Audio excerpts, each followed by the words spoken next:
on. Yeah.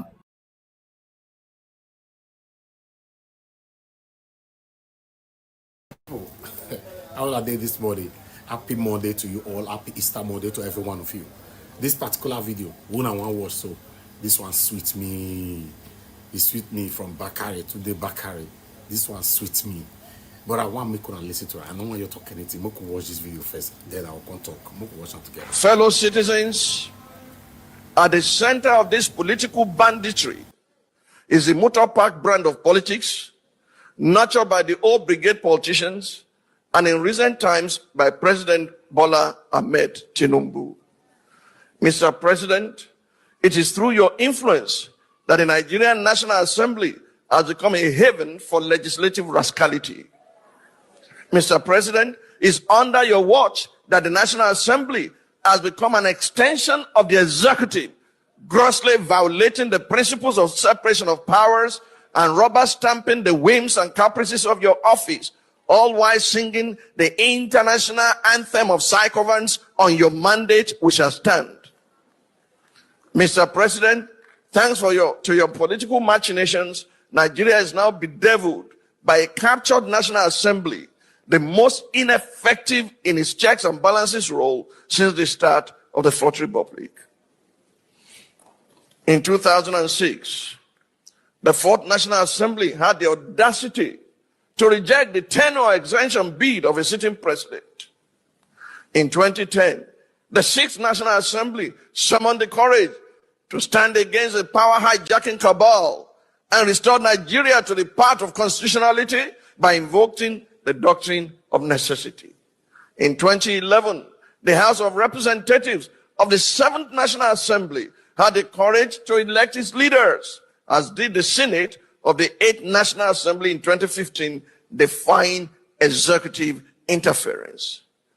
This National Assembly, the 10th, has by its unconstitutional endorsement of the president's abuse of powers proven to be the most spineless in our recent history.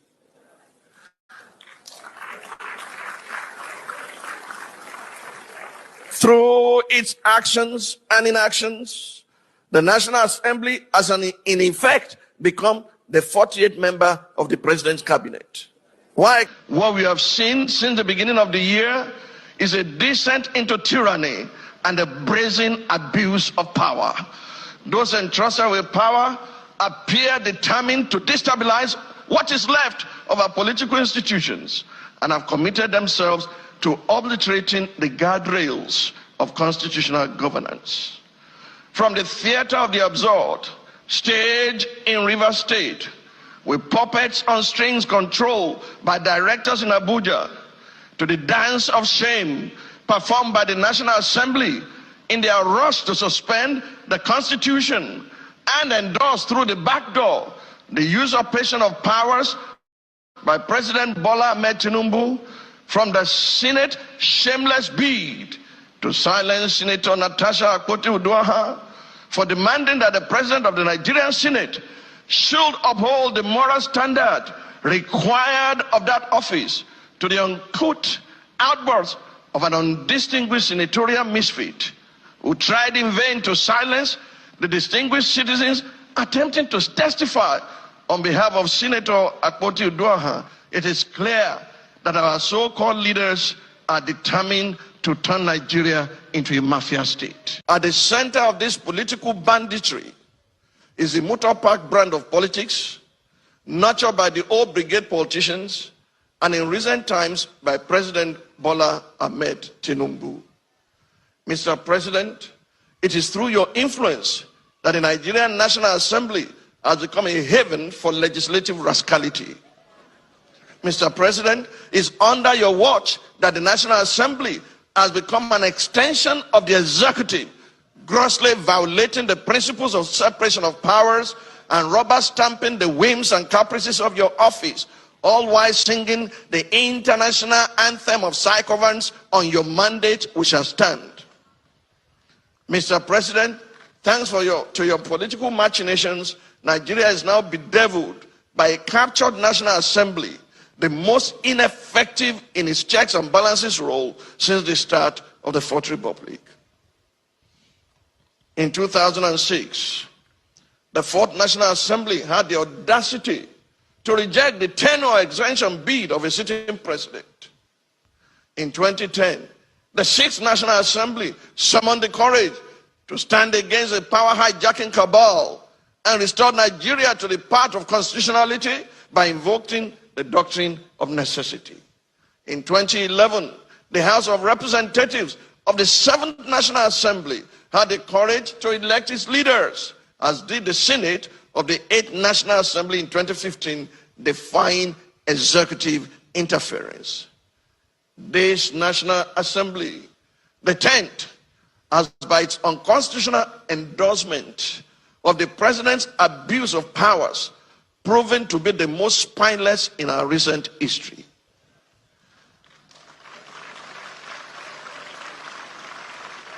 Through its actions and inactions, the National Assembly has in effect become the 48th member of the president's cabinet.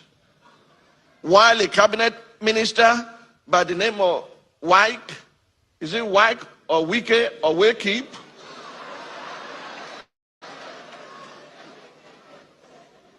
Why a cabinet minister has more or less become a third-time state governor in Rivers State, pampered by the indulgences of the president.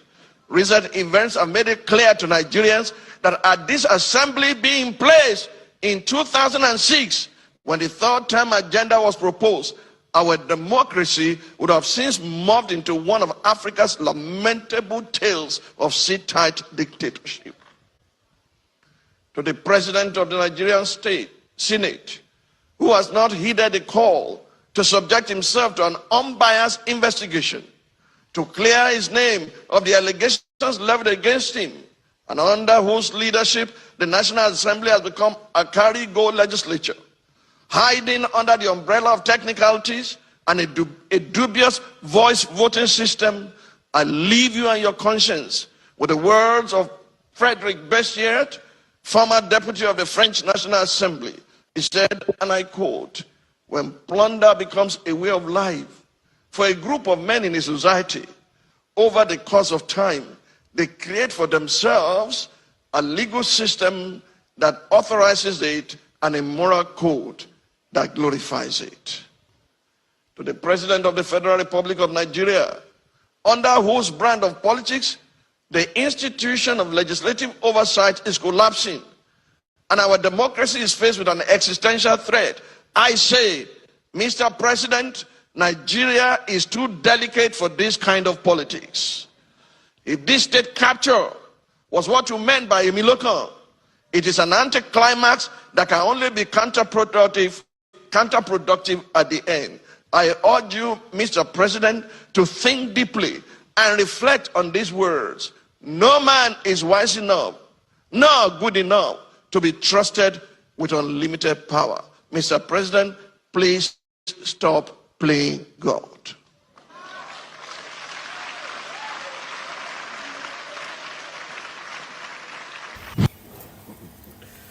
But people, the reason why I say this one too sweet, BBC, would they call on who go speak for us for a while?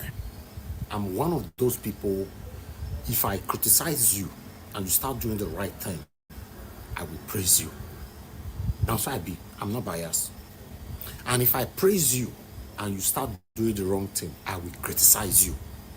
Not today this life. Forget that thing. It's a name.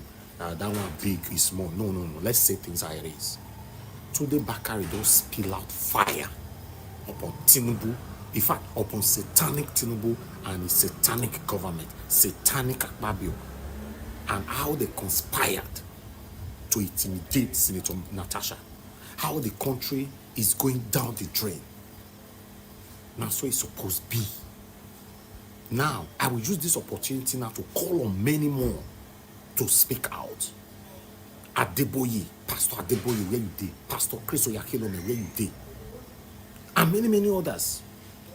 Many Komuyi and many others. Their name too plenty. The YO pastors in Nigeria too plenty. So their name plenty. May you put them for comment section, tag them.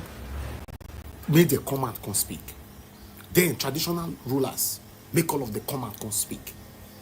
Our elders that have failed woefully, 99.9% of our elders, they have failed woefully. Let all of them come out and speak. I believe their voices will surpass our own voices. But because they are not speaking, and this satanic government, they are not respecting us, they don't even have no regard for our voices.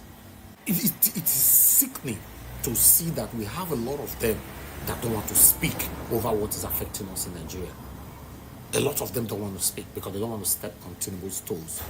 The same thing they did, they don't want to step on Buhari's toes.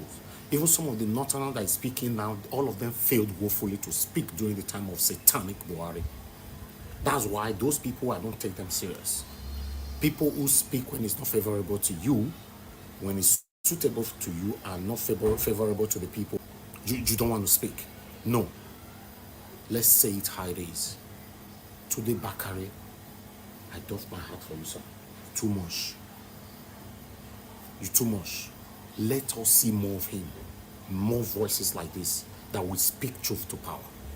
Thank you, guys. This is Nigeria Watch Media. Join us every day, 7 p.m. Nigerian time. Let's continue to talk about the things that are affecting you and I. Let's speak truth to power. Like our videos, share our videos. All we portray on this platform is good news. Truth. Organic truth. Share our videos. Take care, guys. And bye for now. Who Nigerians, or most Nigerians at least on the surface level, has accepted Peter Obi. So this is the contrast, right? Peter Obi has been known by Nigerians, not on the national level, but at least I'm from Anambra State, so I've known Peter Obi for as long as, before he ran and when he was governor as well. I was in Nigeria then, so I know very well who Peter Obi is. And I'm also one of his biggest critics as well at this little level I'm operating at. But one thing that we cannot say for certain is that on the surface level, at least on social media, at the youth level, most youths or most people on social media, they've accepted Peter Obi. What are your thoughts on Peter Obi? There's something that I've also seen as a general strategy to promote Peter Obi is to insert him into every conversation that people like us have, knowing that. But I will. I mean, the reason why I'll put it this way. You understand? Except somebody who doesn't know numbers, even the acceptability of the Peter Obi you are talking about pales in comparison to Buhari's acceptance when he first ran for office, in which he got 12 million votes against Obasanjo, and I think Obasanjo got 24 at that time, even though we know they made up the numbers. He ran again. That 12 million votes has been a constant or a recurring decimal in figures. And that time there was no social media. But these votes were coming in. So he was also seen as the most accepted person at that time as against those who win elections. So, but like I said, I think the strategy these days is to inject Peter Obi into every conversation so that you can keep the myth that it's accepted. But if you look at the numbers, I'm talking about their own numbers now, it doesn't look to me that this assertion is true. You can say that about some young people. You can say that about even some old people. You can say that about certain demographics, Christians, for instance, and some of course, Christians, Northern Christians who, in their response to the Muslim ticket, was looking for somebody and he fit into their bill. But if you want to have a honest conversation about acceptance, I don't think you're diving deep enough to get it. But you have excused it by saying this is on the surface. Yeah, so, social media. And yes. Stuff, yeah. So, but you know that's it's not real life. It's not real. Yeah, of course. Yeah. In terms of even the outcomes of their own elections. Yeah. So that's how I see it. But now that you got him injected into this conversation. But what do you think of his personality? What do you think of him? See, I know him as far back as 2007 or thereabout, when he was cheated out of the governorship at first, and he was introduced to me, not in person, but his situation, by a friend of mine I respect a lot, Ken Dibe. He's like from Anambra State as well. He's a great writer. And he said, "This is Peter Obi guy." We were all in the US at that time, and he's been cheated. And we went to work. He was, never met him. In fact, I met Peter Obi for the first time with Chinua Achebe. Wow. At an Achebe lecture several years later, I think, when he was now already governor. So he came and he was telling Achebe, Ojukwu was there too, and came back. This was the day I knew that Ojukwu spoke Yoruba fluently, because I interviewed him. Okay. And it's still on the internet. And he said to Achebe, "So I'm meeting Shore for the first time. This guy was the one who made me governor." And Achebe is like, "Yeah, I'm not sure," because Achebe and I were close. His family, myself, before, he died. I mean, I sought Achebe out on my own. He's someone I've always loved, his books and his intellect. Yeah. So, and then Peter Obi said, "Can we meet upstairs?" And I said to him, "Please, I'm not doing all this meet upstairs." And my witness was his person at that time, Valentine Obinyam. That was his special advisor on publicity. Very rabid guy like that. So, and a few years later, they came and said, "This guy is such a substandard, liar." And we started evaluating Peter Obi's performance, and found out that everything you heard in terms of publicity, and that's the way he was packaged this time around, was the opposite. Substandard buildings or things that were never done. They were packaging him. Mediocrity. Yes, it was mediocre. We got upset. And we started digging into it. I'm telling you, for the first time, to his governance, and found him to be a fake, as fake as they'd come. I agree, 100%. And he got upset. They went and printed posters in Anambra State. I think it was done by, Valentine, accusing me and Okedibe of being gay partners. So that's why I also knew that all the social media rabid attacks, he endorses it. Yeah. That's how he operates. But, he'll maintain dignified distance and act like if he sees you, greet you like. Yeah. But besides that facade, Peter Obi can lie. Yeah. When we were running for election, I noticed something about him. If Peter Obi wants to take a private jet, he will go and enter through commercial place. So I greet everybody, you think, and then they'll bring a vehicle and put him to go to the private jet area. One day we arrived, and we came to campaign, and I think we were both in Lagos. We arrived on the same flight. This one was a commercial flight. And he waited for me. Maybe they deliberated at the entrance of the plane. And I greeted him. By that very time, we took pictures. I had not left. I posted the picture of myself, and these people were like, "Shore has bowed down for B."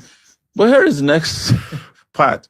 So we entered the vehicle. I saw him entering a vehicle, and I followed. Turns out he was going to the private section where they treat VIPs. Oh. And then saw him with a whole coterie of, I said, "But you came alone," and they were all there. Apparently, those ones probably flew on a private jet. Okay. But he decided to fly commercial. And I now asked the guy who was driving, because we were in a car, a Hilux van. I said, "Let's wait and see what Peter Obi drives," because I was actually expecting that he was driving, was the Innocent Motors. Okay. Peter Obi had nothing less than 10 big Toyota SUVs waiting for him. There was this Mercedes Space bus. And I was telling myself, why do you have to lie? So why do you have to cover up all this? Nobody's going to be upset with you that you're a presidential candidate if you have a convoy. But look at this trajectory.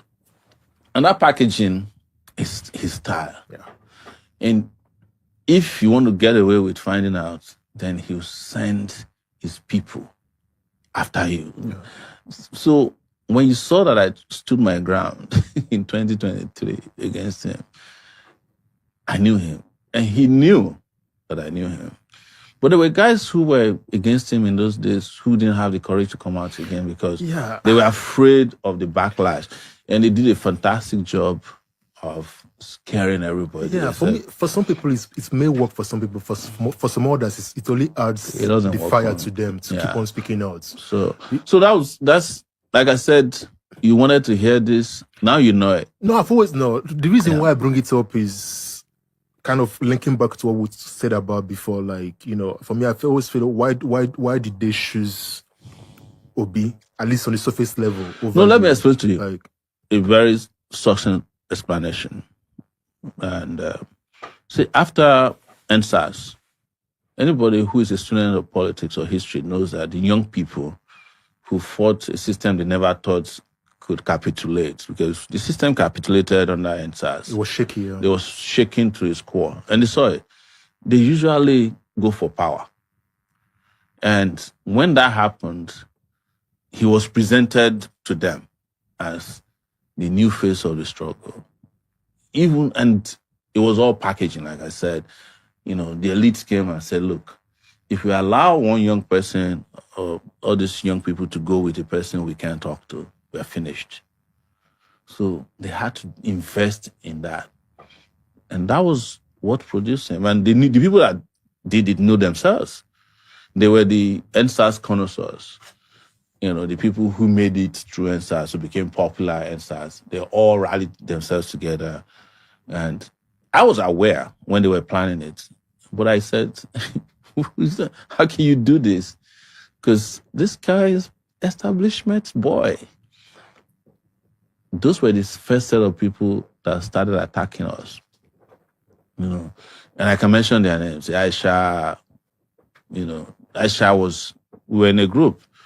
Macaroni was there, Deji Adeyanju, Aisha, Faz, Femi Falan. We were in a group after NSAS, and Aisha kept saying, whomever is here, you should go and run for local government to House of Rep.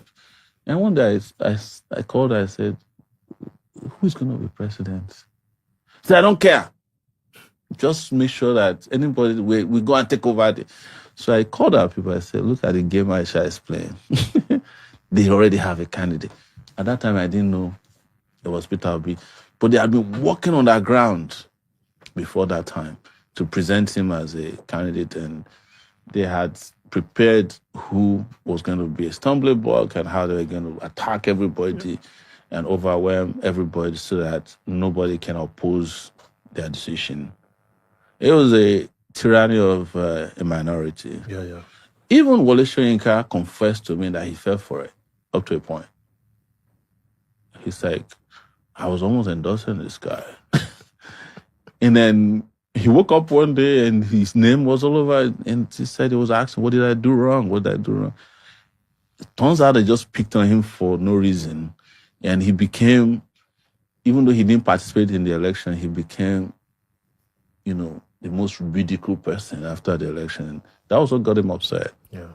And he said, oh, if this is my last assignment on earth, I'm going to let people know who you people are. Yeah. In an ex-species you did, he talked about OBJ bringing out Obi so that Atiku will not win. Kind of didn't understand what you meant by that. Can you explain what you meant? You know, I'm a student of history and power. Yeah. I have followed meticulously the history of at least 7 presidents in Nigeria, starting from Babangida, followed by Shonekan, who was in power for 84 days before we drove him out, and then followed by Abacha, that's number 3, followed by Abdul Salam, that's number 4, Obasanjo, number 5, Yaradua, number 6, Jonathan, number 7, Buhari, number 8, 9 actually now with Tinubu. And I hope I become the 10th person so that I can wipe all of their memories away from you. So what has always happened is that there's a power structure of people who believe they own Nigeria. And they truly do if you look at how they have succeeded so far. So in the scheme of things, if you ask Obasanjo, who do you hate most between Asiwaju, Tinubu, and Atiku? He hates Atiku most because for him, Atiku was someone who had a dagger, who thrust it in his chest but didn't kill him. For him, Atiku was Brutus. And when the opportunity came, they looked at it and said, what is the way these votes come in a way that we can overcome Atiku? That's Obasanjo now. And he decided maybe Obi might have been what we call a Manchurian candidate, a candidate who didn't know that he was being supported. I don't know if he is or not. So and they decided that, look, if the Southeast is left there without a spoiler, there's nobody who can defeat Atiku in Nigeria in this next election. Because they barely survived Atiku during Buhari's second term. And that there's no amount of tinkling we can do. So let's bring in Obi. These young people already think he's a good guy. He's packaged them very well. And he would suck away or suck out the votes that could have gone to Atiku. There's no way anybody in the Southeast was voting for Tinubu. Nobody in the Southeast is voting for a candidate that brought a Muslim ticket in the Southeast or South-South. In the course of doing it, the Christian minority in the North lashed in on that and voted massively for Obi. Obasanjo's dream came to pass. But look at it, even the arrangement that INEC made, even in allocating the votes, Atiku, who barely campaigned because we were all presidential candidates, in those days, I once asked him, I said, why are you, that's why they say I'm rude. I saw him, I said, why are you still running for office? You could barely move. He looked at me and said, Showore, just move, get out of my face. Because during the last election, if Atiku moved one leg, he would stop. Like he needed to catch a breath.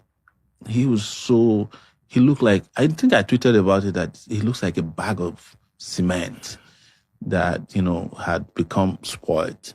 So how Atiku, without much campaign, was able to have 8 million votes? But if you were to add that to half of Obi's votes, Atiku, they would not have been able to explain defeating Atiku in the election. Do Obasanjo hate Atiku? Yes. Does he hate Tinubu? He does. Does he hate Atiku more because of their unsettled problem when he was vice president to him? The other part is that the part of Nigeria who's like, we just had 8 years of a northern president. How can we go and vote for another northerner, regardless of? That was how the issue was solved. So when you hear people saying, somebody else was working for Tinubu, they are the ones working for Tinubu. And look at it. Who was Obi's campaign manager? It was chosen by Obasanjo, late Doyin Okukwe. In fact, it was Doyin Okukwe who contacted me to support Obi. Wow. And I tweeted about it at that time. And I told him, I said, never in your life should you call me again. So I said, do you not remember what you people did to Abiola? And I never heard from them again. But don't forget, in 2019, when I was running for the first time, Obi himself had called me to support them. And same thing that was my response. I said, so you mean after all these years of exposing Atiku, I will now come and join a corrupt ticket? Because we were discussing this now, a lot of Nigerians have small memory because that's the reason they don't teach history that deep. You see, most people didn't know that you were expelled from a university. And that was how I heard about you for the first time. And you were helpful to me back then, yeah. Do you know, I was checking yesterday that one day I was about to travel. Yeah. This is the last part before you wrap up. Yeah. In the US. And they said somebody was being expelled from Redeemer University. Okay. And I wrote on Twitter that this person was expelled from the university because he criticized the vice chancellor. And I was so livid because it reminded me of my own part. Do you know who that person was? Macaroni. Yeah, Macaroni, yes. So, and he was recalled back Nice. based on that campaign we did. So Yeah. I'm always happy. Yeah. And this is to wrap up the whole thing about how it is important that even when you don't know people, you can respect their rights.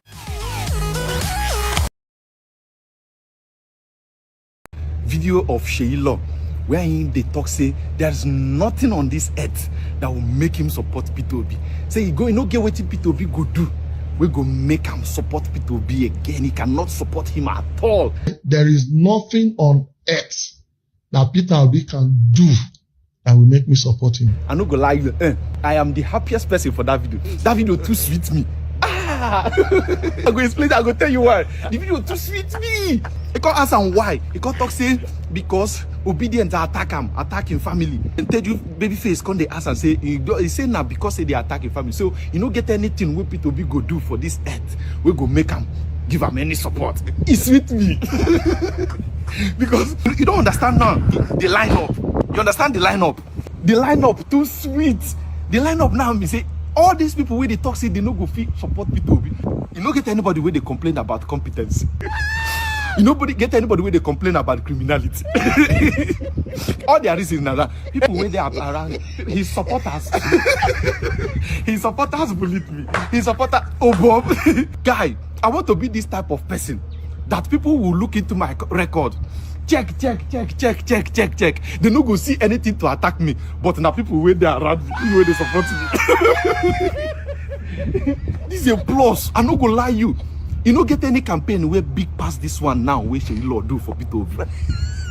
So it means say even if say P2B come out, he show you for clear television saying that P2B, you no go support him.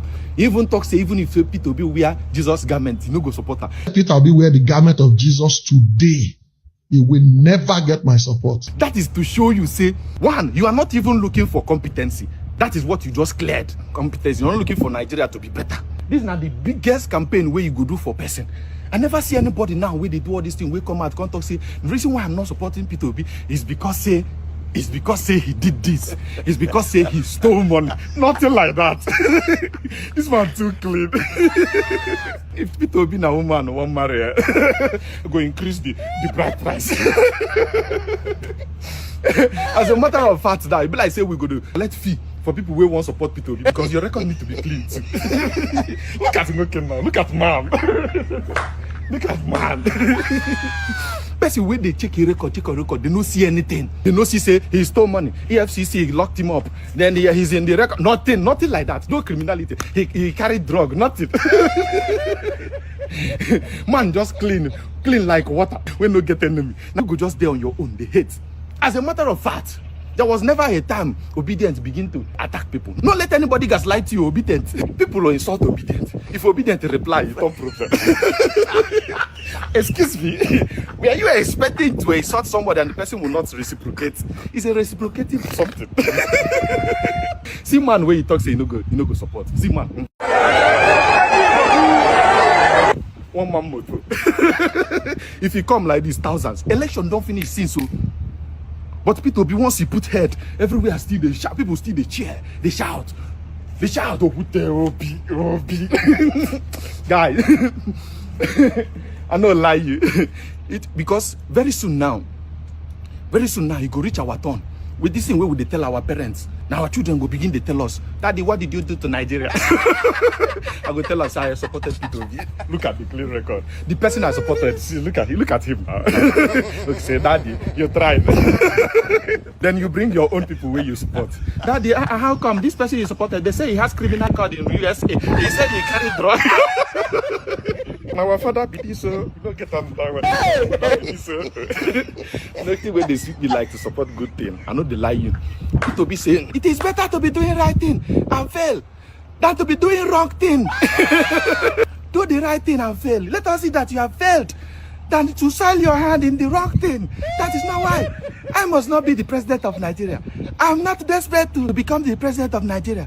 I'm desperate to see Nigeria working. Just like I said during the election. You cannot come through the window and start cleaning the house.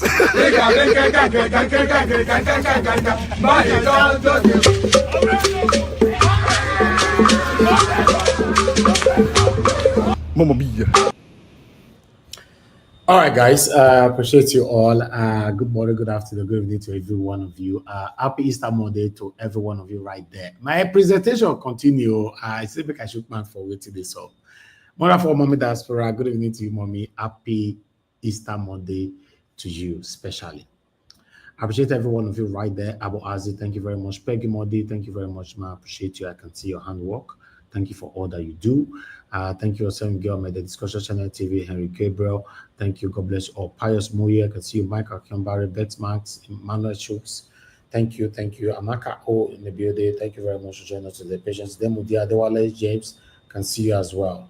Sonny Adopolo, thank you very much. Amo Boshala, I can see you. Thank you. Good evening to you. Do your part by pressing on the like button, my people. Olabipe Soyemi, thank you very much, my good evening to you. I appreciate you. Pius Moye once more. I can see many of you right there. Lucky Yamo is with us there as well. Maris Ike, I can see right there. Thank you. God bless you all. Thank you, Sergey, over there. And many, many more. A lot of you don't comment. Unfortunately, I can't mention all this. Mr. Justin Emmanuel, thank you very much. I appreciate you. Peter Ife, thank you. MC Magnus, I can see Joshua Aya, I can see you as well. Presidency XL, thank you. Wisdom Lucky, Edward Guavon, Alaba Ferreira, thank you, sir. I appreciate you. Love Maduka, Sagovo Kongai, Petra Nofema, dear sister, I can see you all. Osage, dare I say, Austin Prince, thank you. James Omer, Mike Akimbari once again, and many others. In case I don't mention your name, no verse. Let me just pass my submission quickly. If not, we might sleep here. But I appreciate every one of you. Now, God will bless you, my people. Remember that I am one of the consecrated supporter of Mr. Peter Obi.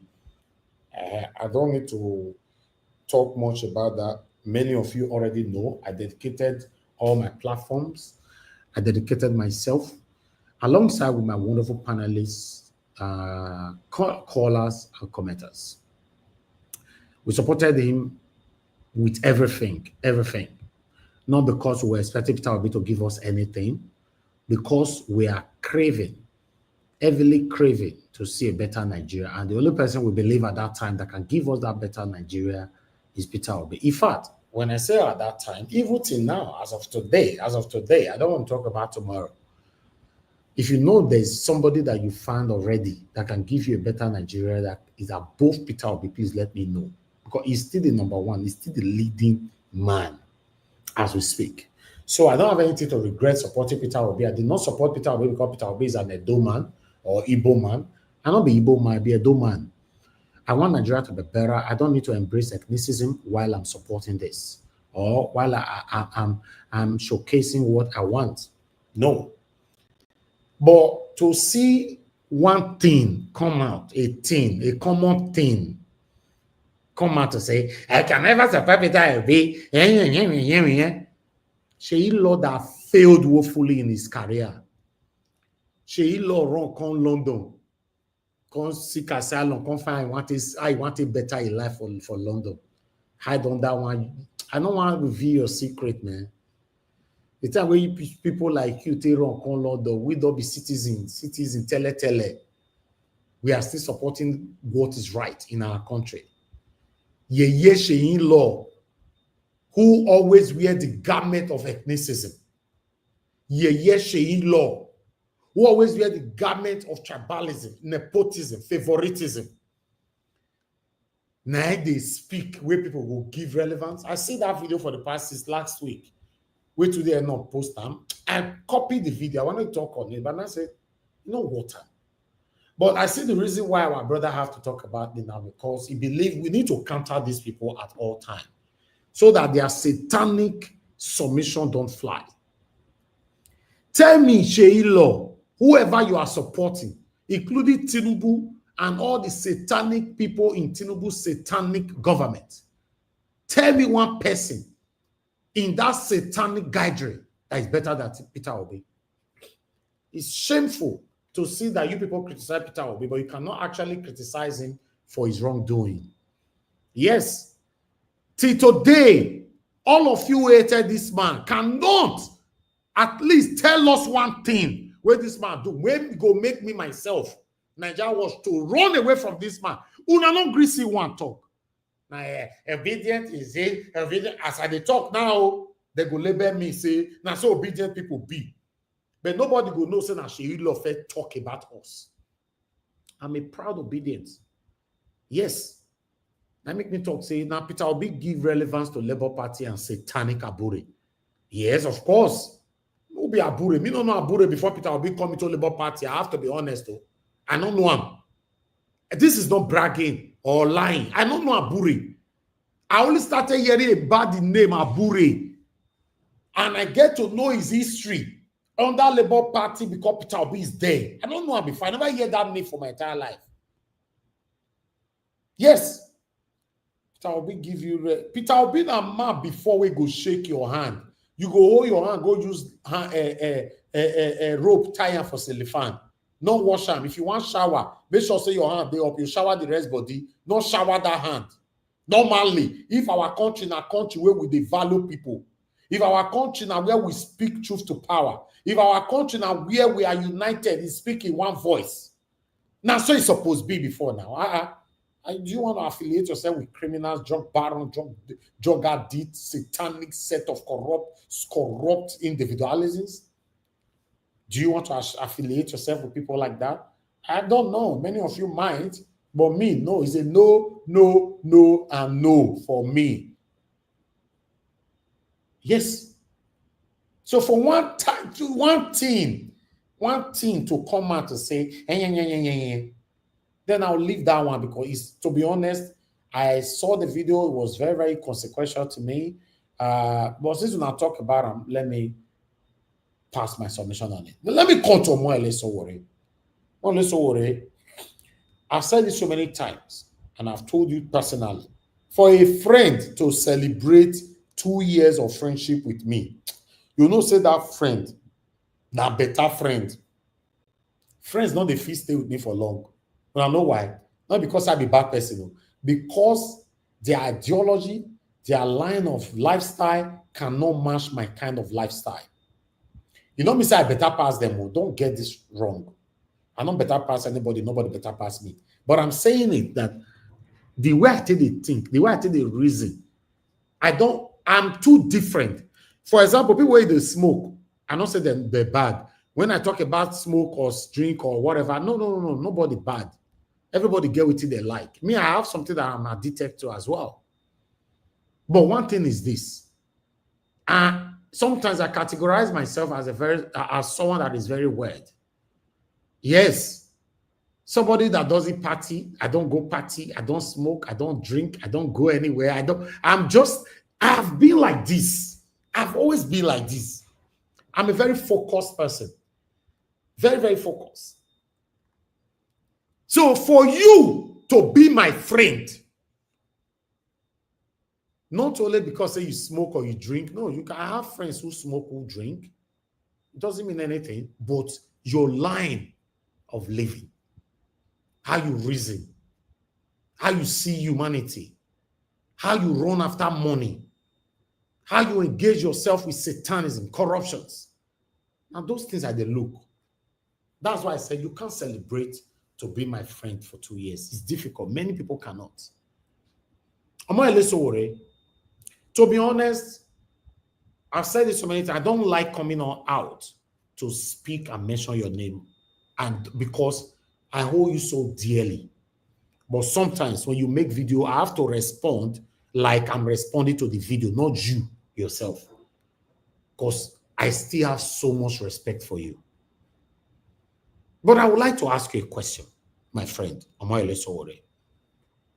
on earth you go your grant interview from A to Z? You want to talk about Peter Obi in this excruciating moment of our country?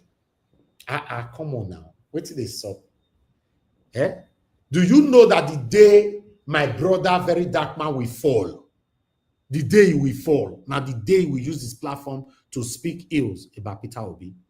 You don't know. You don't know, say some people day that you don't need to talk about. Not be human being do them. Now the way God take create them. The more you talk about them, the more you continue to fall. Are you not aware of that? Yes, you are a voice, but your voice is gradually becoming voiceless. To be honest, how can you grant an interview destroying Peter Obi? I can't even remember a day where Peter Obi don't sit down and they talk about you. I see comment now, somebody saying that, God's grace, you are saying that you really still love this man, Peter Obi, at Nigerians. After everything you did for Peter Obi, and he didn't know any appreciation to you by coming to your channel, I hope he will come here one day. Listen, God's grace, I want you to understand this. Although your write-up is, you composed it, you know, if not, maybe I would have taken action against you, but I won't do that because you are well composed on your writing. But I'll let you to know this. I supported Peter Obi, not that he must come my platform, although it's wrong that he didn't come my platform. Because all the platforms that Peter Obi have visited, to be honest, I can hit my chair. They don't do the work I do. No, they didn't. Some of them were even standing on the fence. Some of them were standing. They are not supporting anything. They were allowing the panelists to just speak. Peter Obi visited them not once, not twice, not 3 times. He visited them.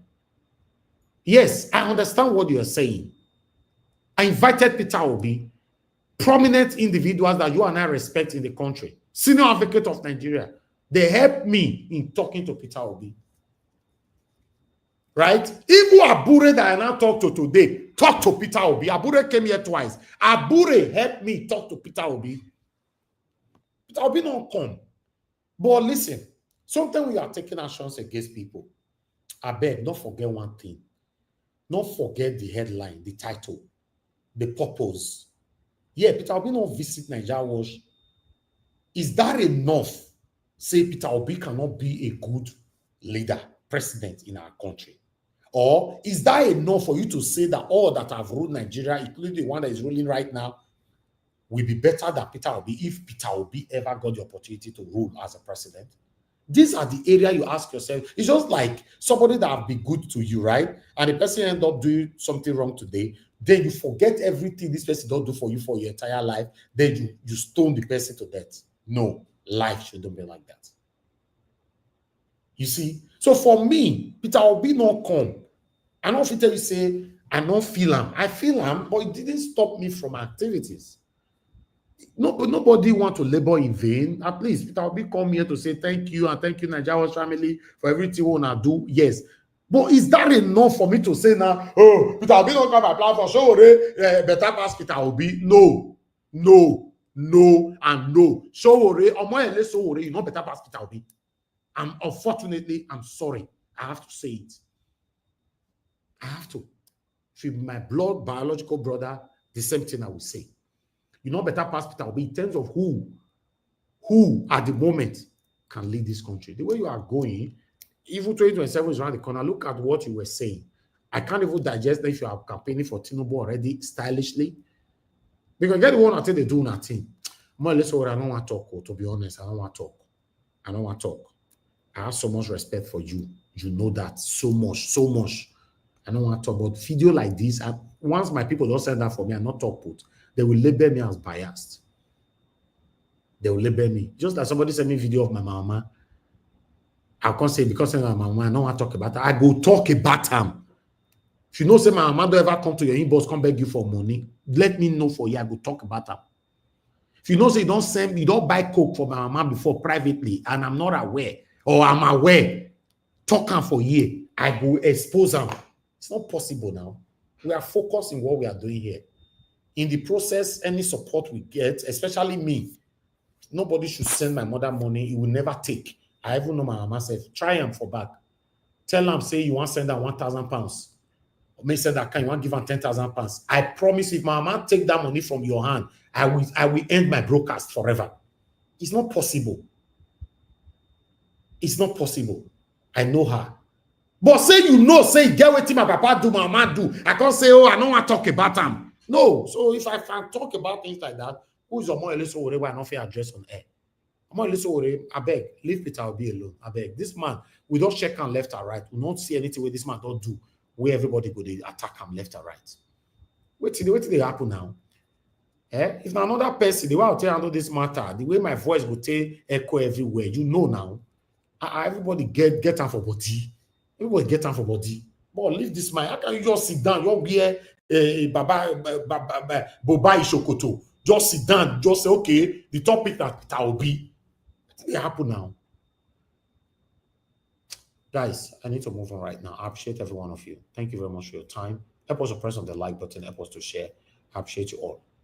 Let's take this one quickly. I don't want to say this, that area because some people they have put eyes on my body. They have put eye on my body that when this campaign, this thing happened, some was telling my mom that this money that I give this boy, you share into two, unless you don't see your daughter again with that. So they will kidnap me, carry me, go to somewhere that my mother will not see the money, will not see it and use. So my mom now told them that what she wanted to do for them. She said that they will share the money into two. My mom said that it cannot possible. Say, okay, stand of the motto now.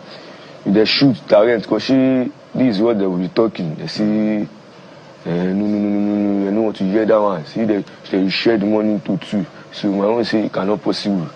Since that time, that puts me for mind that this boy must send him to where do you no expect. So that day I just come back for work. Which work you did learn that time? I'm motor boy. I used to carry fish, go to Port Harcourt. So on that day, we have finished work. My guy have given me money. See, this is my money that I work. So when I start to come in house in the afternoon, I don't know that I don't fight for that place. So when I'm coming down, I don't know that police is already surround the area and those area boys. So as I was going now, I just want to enter our gate, that I should enter house. I just see those police, they just come outside, hold me. Hey, see the boy, yes, see the boy, yes, see the boy. Handle me to the police that they should carry me go to station. They hold me now, they carry me go to their station, they lock me inside cell. And that's when they lock you for 1 week. Yes.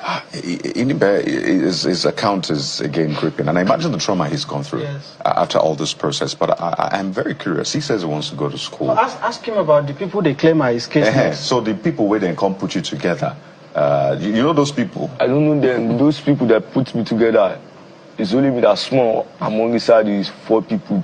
Those 4 people is Edalima. They senior me where. So they just put them inside where they put me. They don't ask him see where they catch. I say now reading. See they say I did among people with the fight. They tell me see you sabi fight? No, still they say I destroy the area, collect phone, destroy damage something.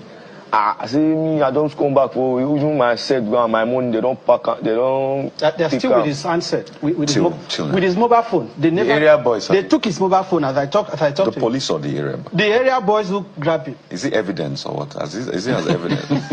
we made efforts to get it, but who will we go to? The police should help us. They are part of the conspiracy. So at this point now, are you going back to court to make these demands? Yes. Yes. Yes. Because you have made some demands and you've given them. What timeline did you give them? 14 days from the date it was released. But the way the police, in the light of their statement, we will not be waiting for that. Because police now is apparently disputing your position. No, they are not disputing. They are corroborating our position. Okay. You know, we have nothing to hide. When this matter came to public life, I said the initial excuse for arresting him, they claimed there was street fighting, which he had mentioned. At what point did armed robbery come in? And how can someone that has been exonerated by a court on the advice of the DPP, you are still issuing a shameful statement? doubling down on your impunity and lawlessness. Which you consider shameful. It's shameful. Quadri, this thing pain you. Yes. This thing where I pain you. For the place that they brought me going, they lose me that, like, person that don't have any family. From morning to night, from morning to 6 o'clock, I used to build sheets. Because I don't have money to plan where, to give my child that should keep me for a year, where I will not be packing shit again. So now the work where they do every day, right? Yes, every day by day. How you wow. did?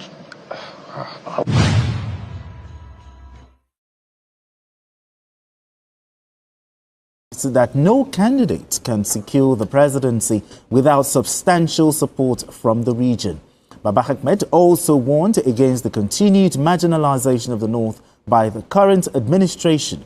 Meanwhile, a coalition is reportedly being formed to challenge President Bola Tinubu in the 2027 presidential election. The proposed alliance envisions Atiku Abubakar serving a single term as president, with Peter Obi as his running mate. Okay, 2 stories in one. Let's start from the first part. Looking at what Baba Ahmed said, over the weekend, is this to scare the president? I don't know what the goal is, but I actually hate it when I hear elder statesmen, especially those who have been in public service, retreat into ethnic cocoons and give the impression that the North, for example, is being marginalized. How? Because he needs to explain how the North is marginalized. How?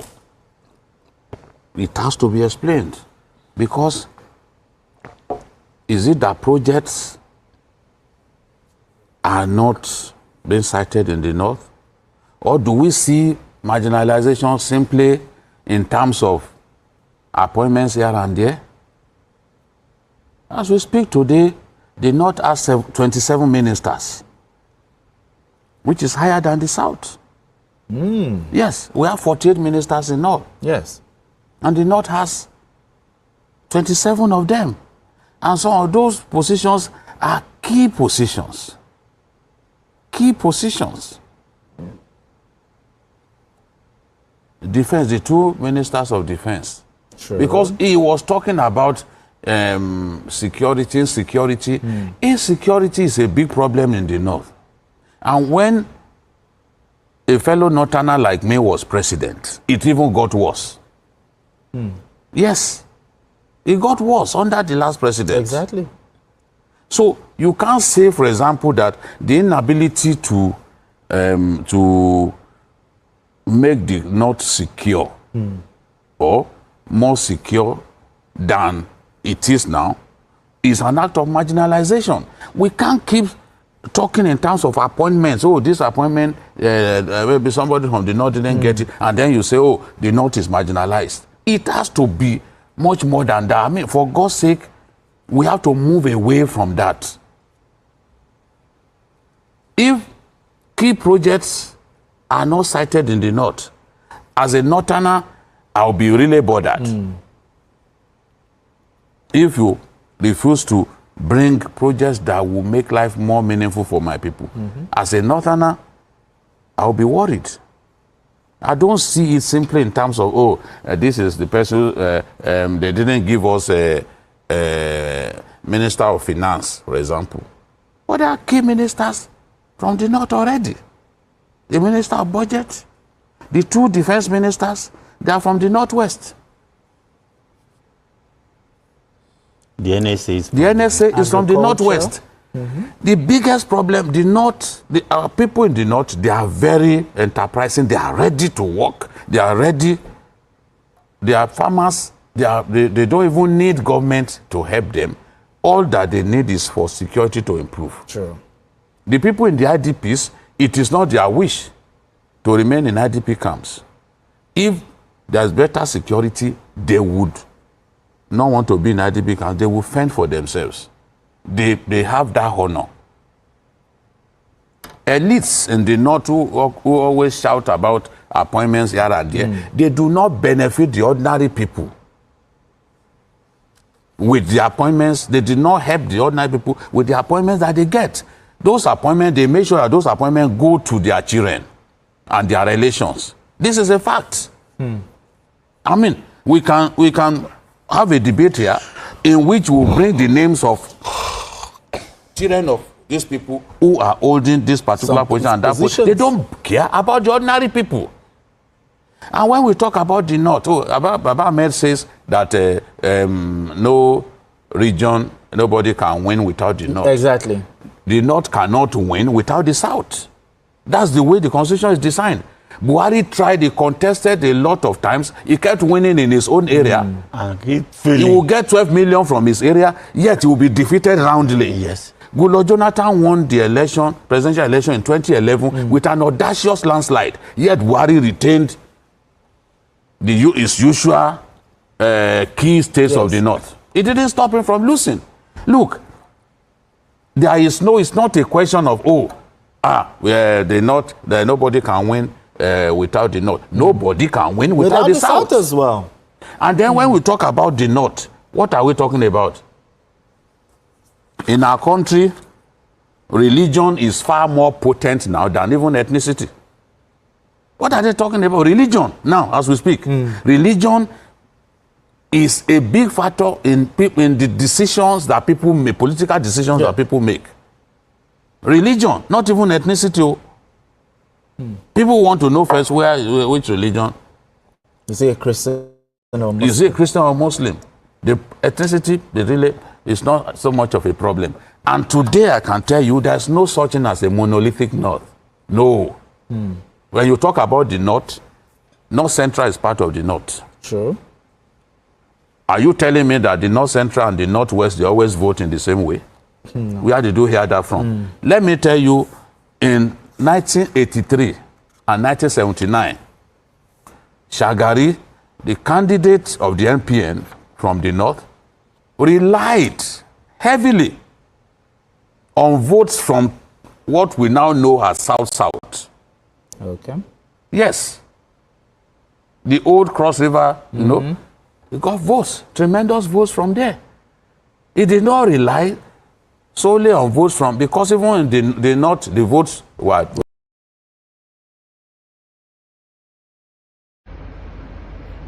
Very dark man. Very dark man.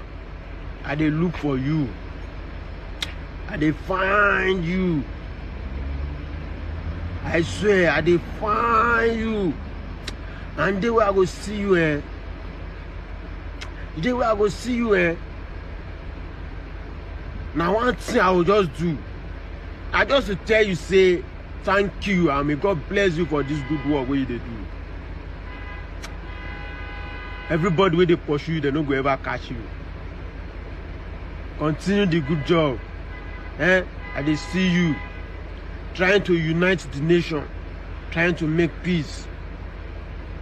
And those things wey I get for my mind, one thing wey I like, now you dey do.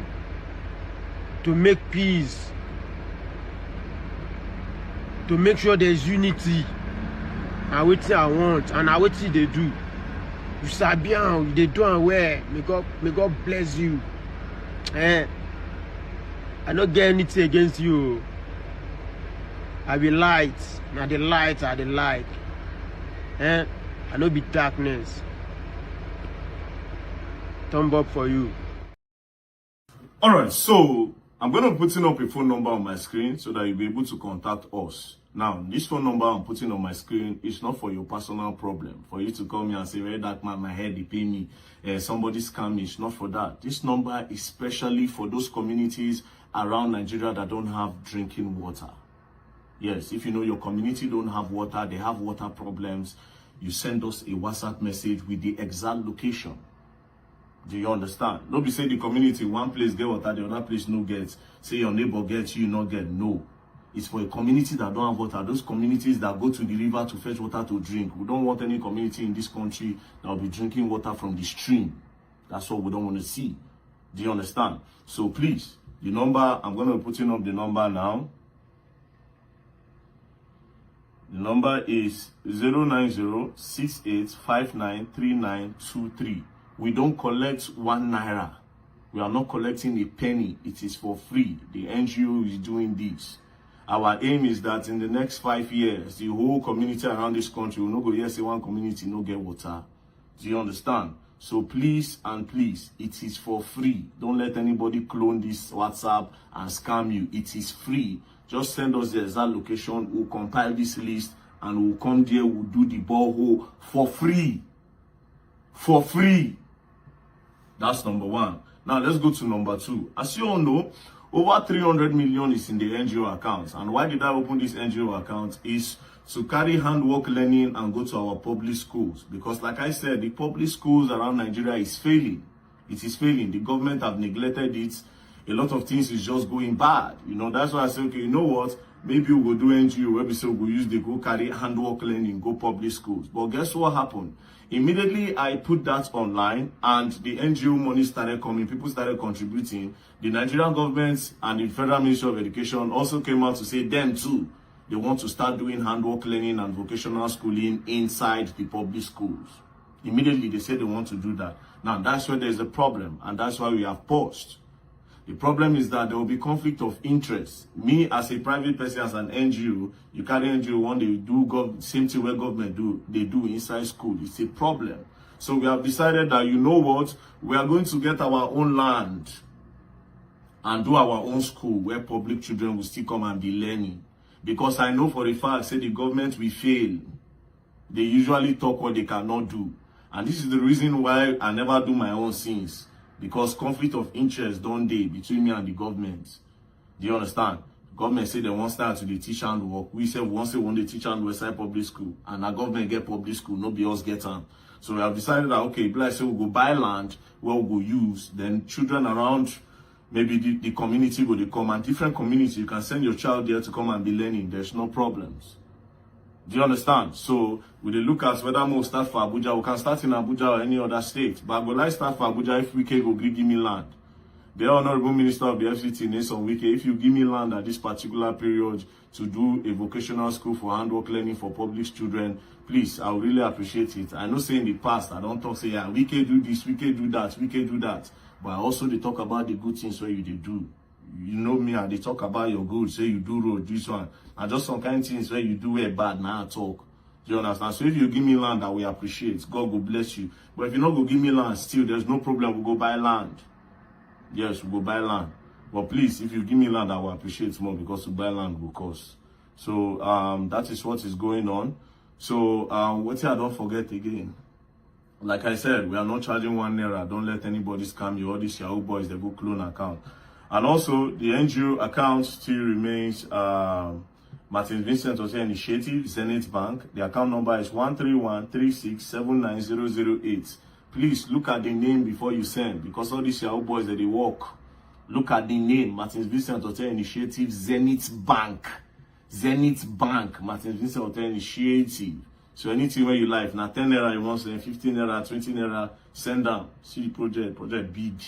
We don't have water join them now, because community, they see them, communities there. So I beg, if your community don't have water, reach out to us, right? Just reach out, send us the exact location, we'll compile the list. Now, if not for the east side, if not for the west side, once we don't gather all the whole list, the day what we want to go do for east, we just go all the east, what we do. We just make sure, say, okay, that period they do is, if we want to go west, if we want to go north, if we want to go south. And so I beg, just locate that community, send the location, we'll compile those lists, and we'll get to work. Our aim is to make sure every community in Nigeria have a good drinking water. Yes, give us like 5 years, 6 years. We should be able to do all that. Just give us the coordinates. Thank you very much.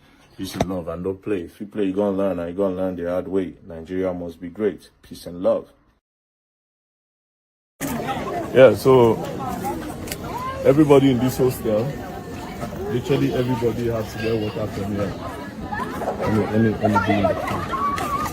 it. Yeah, you gotta move, man. Hey, how far, my brother? To see. Literally everybody. Don't put anybody's face, man. Just go down. Before this guy will finish now, if you don't get moves for hand, this thing be like gym. What the fuck? So everybody, yeah.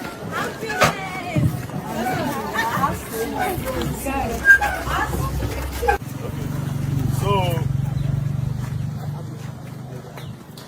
they initially had like a water problem, which I haven't posted the video before. So today now we can boldly say that there's no water issue again in village campus. Something like this is here. I'll show you. This is one. There's another one there. There's another one there. 1, 2, 3. There was renovated one there. That is 4. They renovated another one. So what I will do.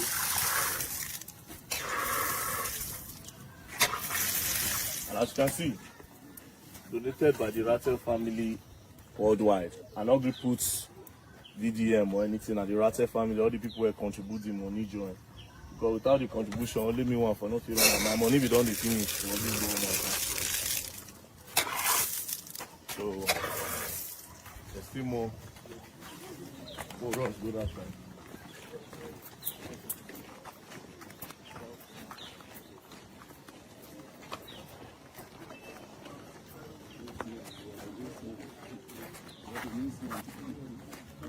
Why you end up? Don't end it, bro.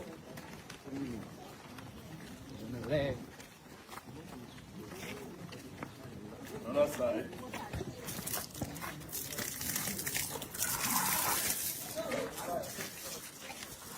I beg. Like I talk, I'm gonna fix this one. I beg. If not, it will talk to government projects. Only government project, one go spoil the whole, but look at 2 go spoil.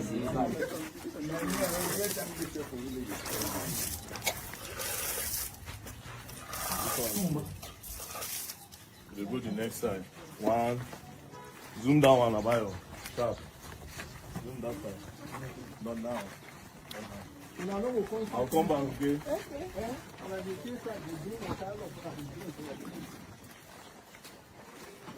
There's another one here.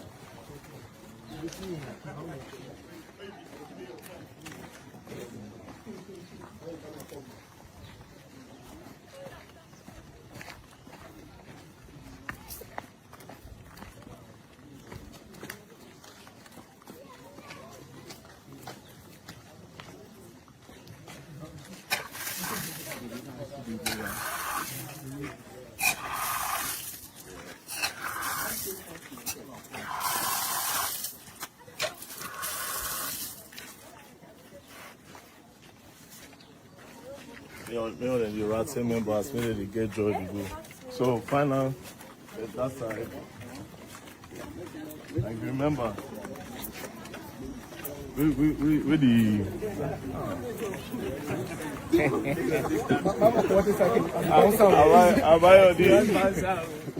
Abayo the video man. Go jam my cameraman. Abba, boy go kill my cameraman. As the bouncer will make a motion. Are you the bouncer? You like Jesse Moa. Jesse Moa don't need bouncer.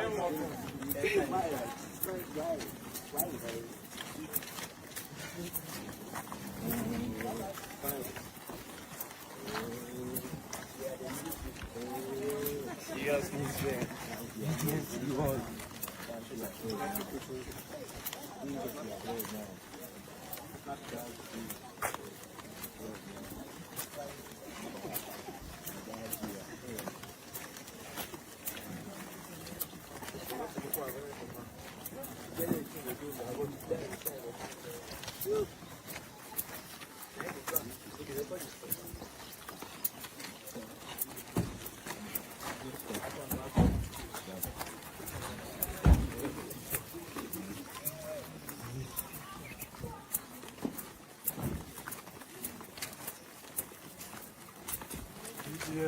Yeah, I'm bro.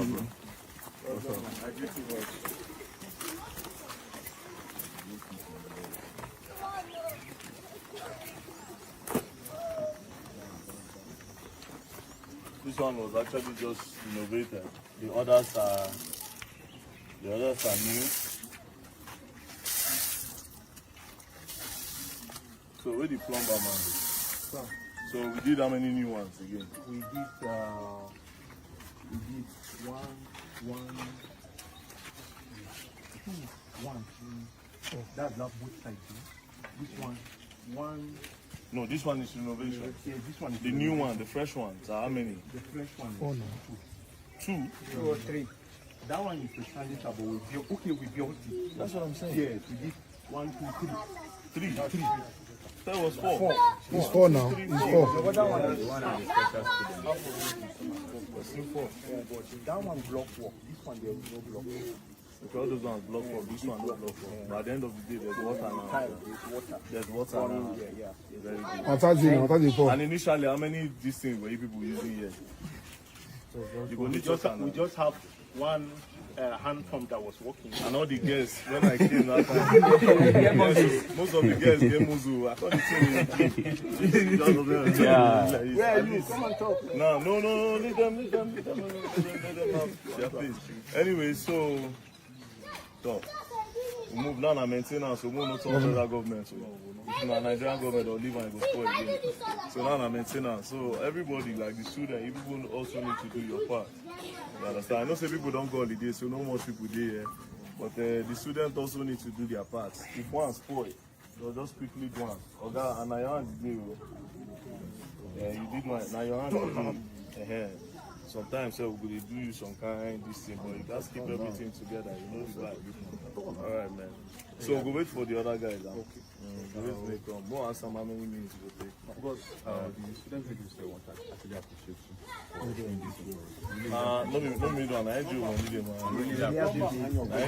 man. NGO money. Thank you so much. Your lady is the one beat you now. Thank you so much, sir. Thank you. Really appreciate it. Thank you. We are grateful. Why did you go for holiday? They went home. You didn't go home. Your family don't want you for us. I'm just joking, don't mind. But it's all good, no problem.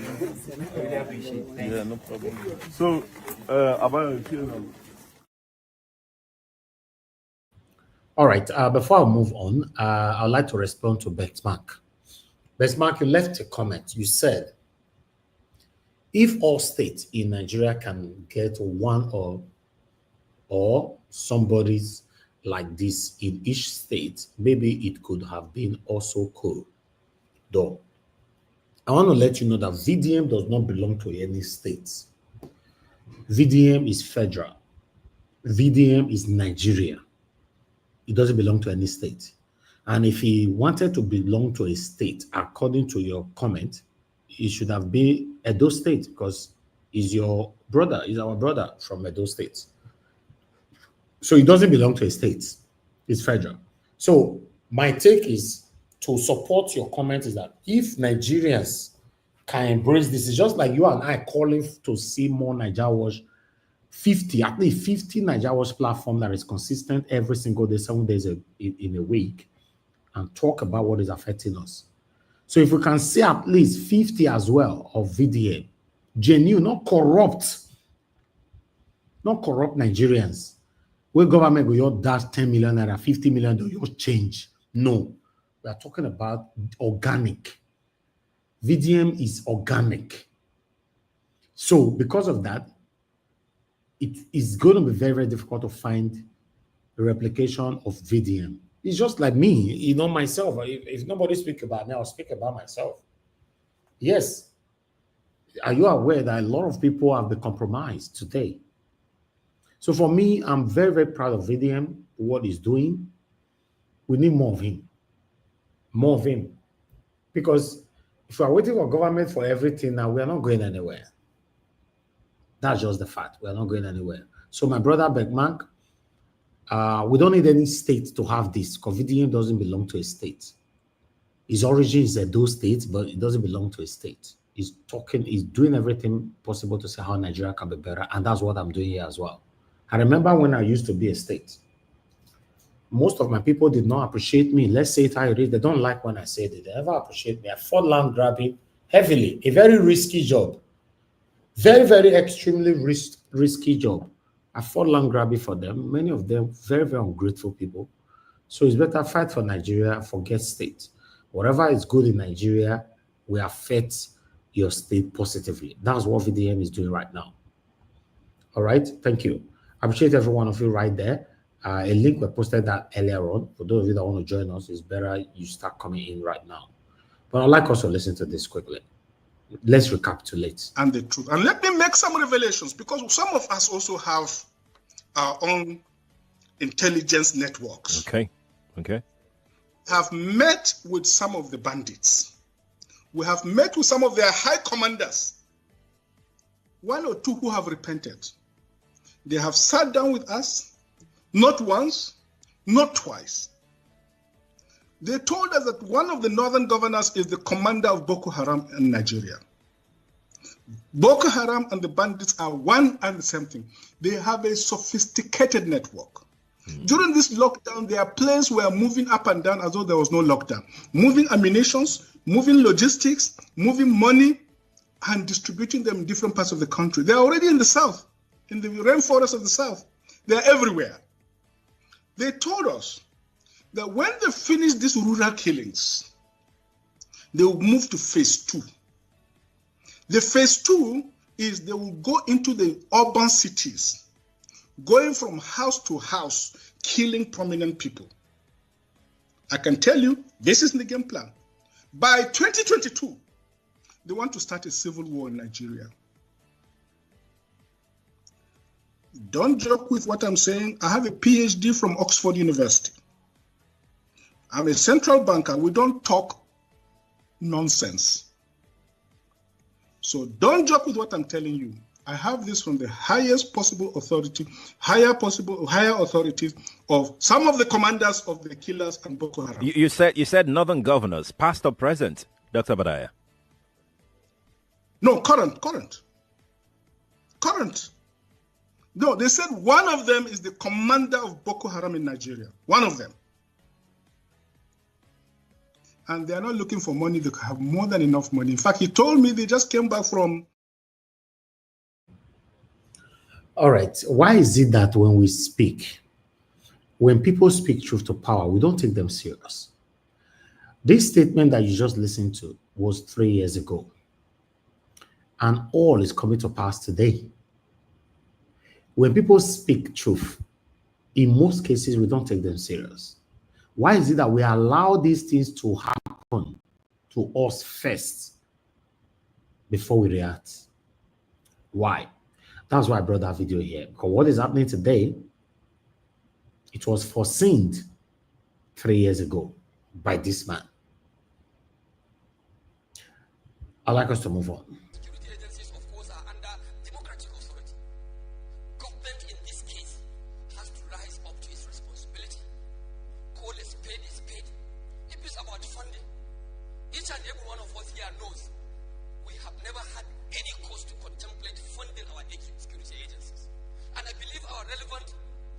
relevant committees are following up in terms of implementation of such fundings through our budget, through their oversight processes.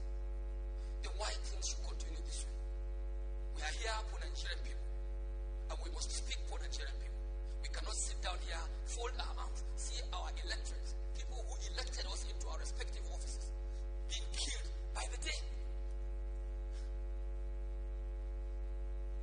I think if there is any other thing I should add to this motion, Mr. Speaker, with due respect to our institutional existence, that, Mr. Speaker, on account of this institutional failure, regimental failure on the part of our security agencies, because you have just no cause to even raise any excuse for any one of them, funding is provided.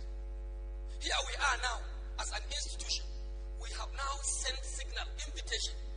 Let's come and meet with the people of Nigeria. We are indeed the people of Nigeria here, representing our people. Come and interface with us. Let's see how we can still put face together and really address some of these problems, these perennial problems. At the end, what they did, right from head to top, the IG, the DSS, every one of them sent a representative. This is a matter. Hello.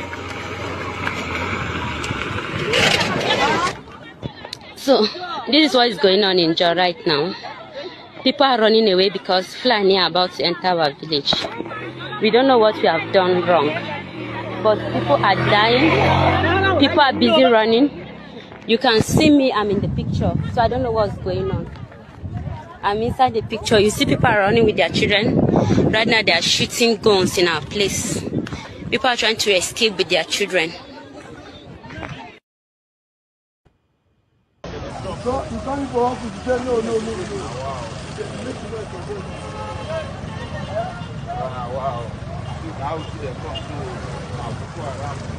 What am I seeing?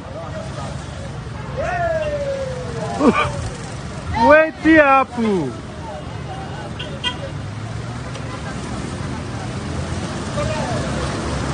See people, wait the apple.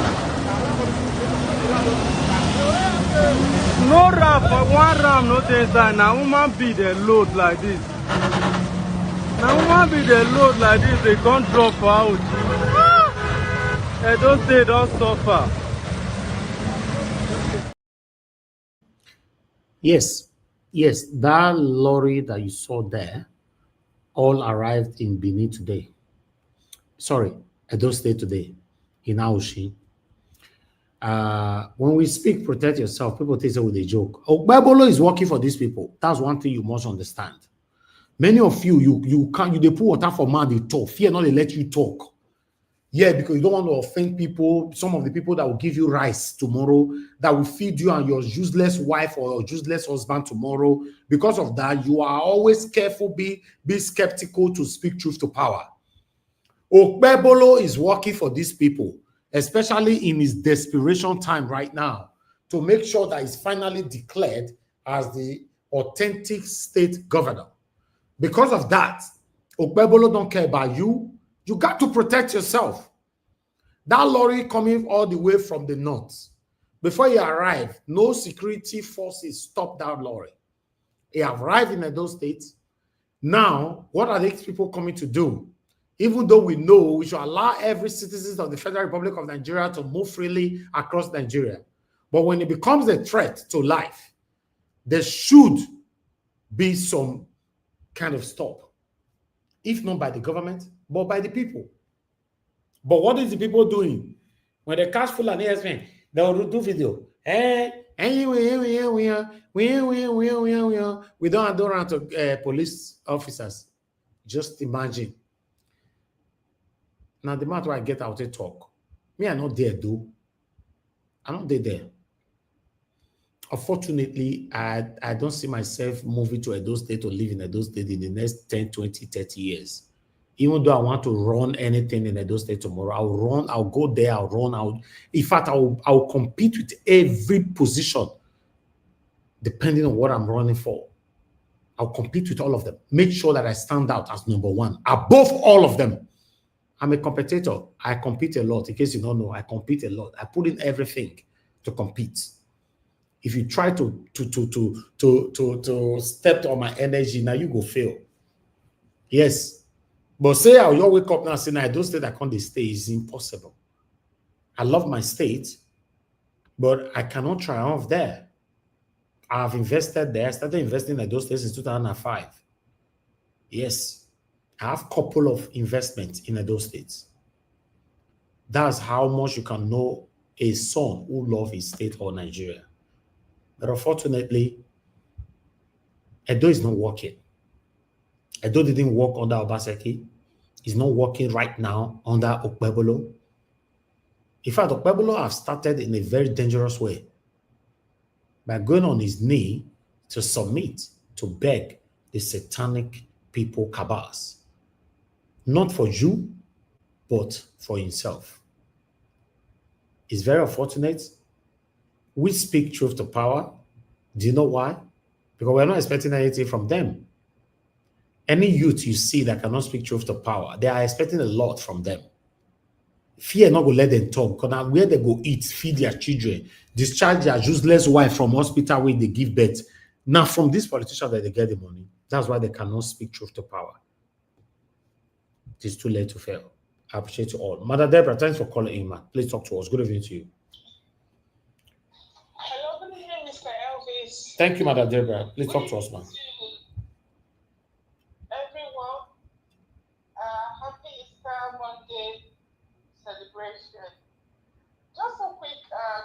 contribution to your broadcast. I want to start first by thanking you for all the good work that you're doing. So it was a quick one on the Omoyele story. You know that I couldn't even listen to him. In fact, I had to turn down because I didn't want to listen to everything he's saying. Me, I don't even understand where that man stands. How can you want to be a president of a country and you cannot even work with anybody? I've never seen where that happens. He condemns everyone. He talks as though he's the only one that is perfect in the entire country. He has not even been able to contest for any position in Nigeria, even if he's an ordinary councillor. He has not been able to contest and win. You cannot want to rule a country, but you cannot even work with anybody. You criticize everybody. Like you rightly says, in my own opinion, he even criticized Peter Obi more than Tinubu.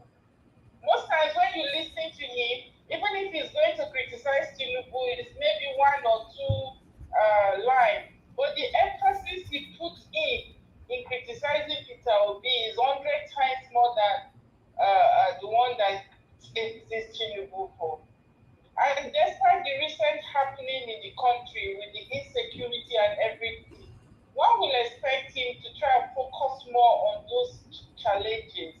But no, he will sit down and all he does is talk about Peter Obi. It's obvious that he's only jealous that Peter Obi within a short space of time is able to get that much support that he cannot even get. But I think if he wants to be relevant, he should focus more on important issues and find people that he can work with.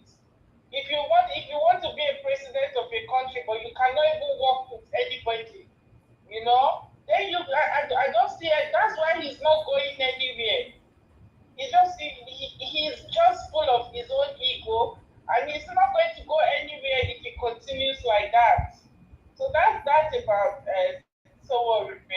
Then if we put on what you're talking about the insecurity, there's so much awareness out there about the issue of this Fulani herdsmen. It's been going on for years, and it's getting worse every day.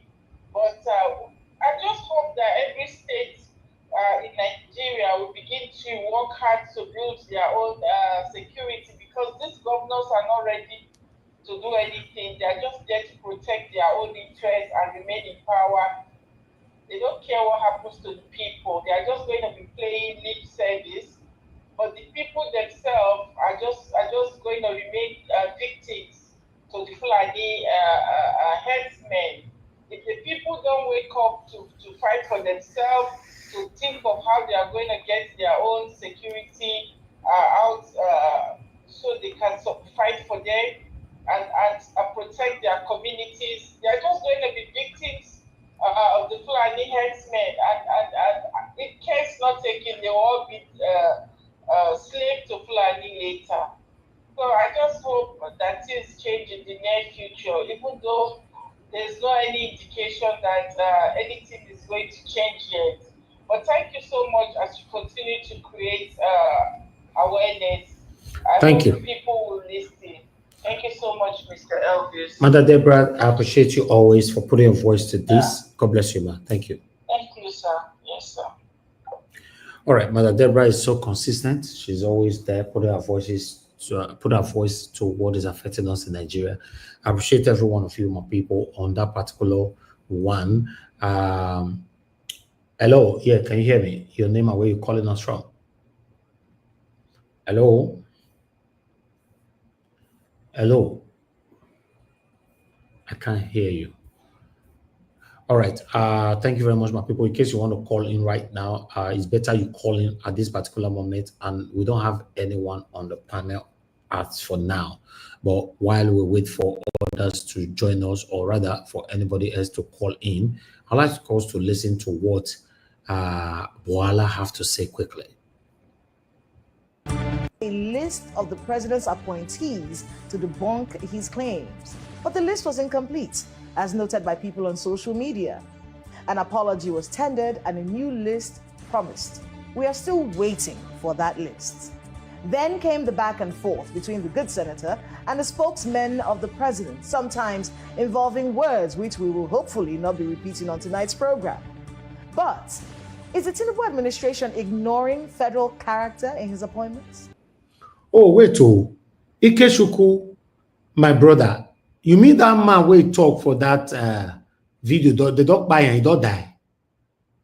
Hey, Jesus, for real? That man will talk just now. That man don't die, the dog buy him. Hi. No, wait, now this man you talk about. Let me make some revelations, because some of us also have. This man don't die. May somebody answer me. The man on the screen, he don't die. He's dead now. Elvis, he's been dead a long time ago. Oh, wow. I'm not aware. Jesus. Afghanistan kill him now. That he was assassinated. Well, he fell ill. He fell ill, was admitted to the hospital, and he just passed away. But without having a prior illness, so his death is even suspicious. So we don't really know. You know, Nigeria, they don't do investigation, they don't do anything. So the guy don't go. For me, the death is suspicious. If you ask me, that death is suspicious. Exactly. Now, after passing this kind of information, at the end of the day, it's gone. Yeah, they suspicious. So, Black Panther said it was poison. You see, Black Panther said it was poison. That's but there's there's nothing really official about his death. No autopsy, no nothing. But without any warning, somebody that was healthy. Nobody say the guy is sick or he's sick for a number of days or weeks or anything. So only God know who they send go finish the guy. This one shocked me. You see, at the time I said not everything I know for a year. Some of now they look me like say I be Messiah.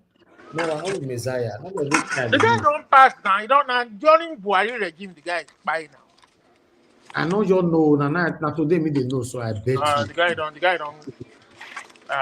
guy don't go before they. Oh God! Somebody is saying that his death was a result of this speech. You know, say now since during Buhari regime, they don't buy middle belt people. Now he make the guy come out when the guy realize say the thing where these people they play past politics. Now land grabbing the one. You know, say that time when they make noise, that time for Buhari. Well, they go to tell us that we are ethnicity, na tribalism. They go the story where they parade up and down with that. Small time, what is it they call them? What do they call this weather thing? They do climate change. Yeah. Now climate change they make them migrate. No lie, where they never lie for us to cover up their evil deeds. Wow. Okay, me I no go. You know, the thing when me go tell the governors where they affected for all this thing where they happen. We say make them go copy the Southwest people. The Amotekun where they do.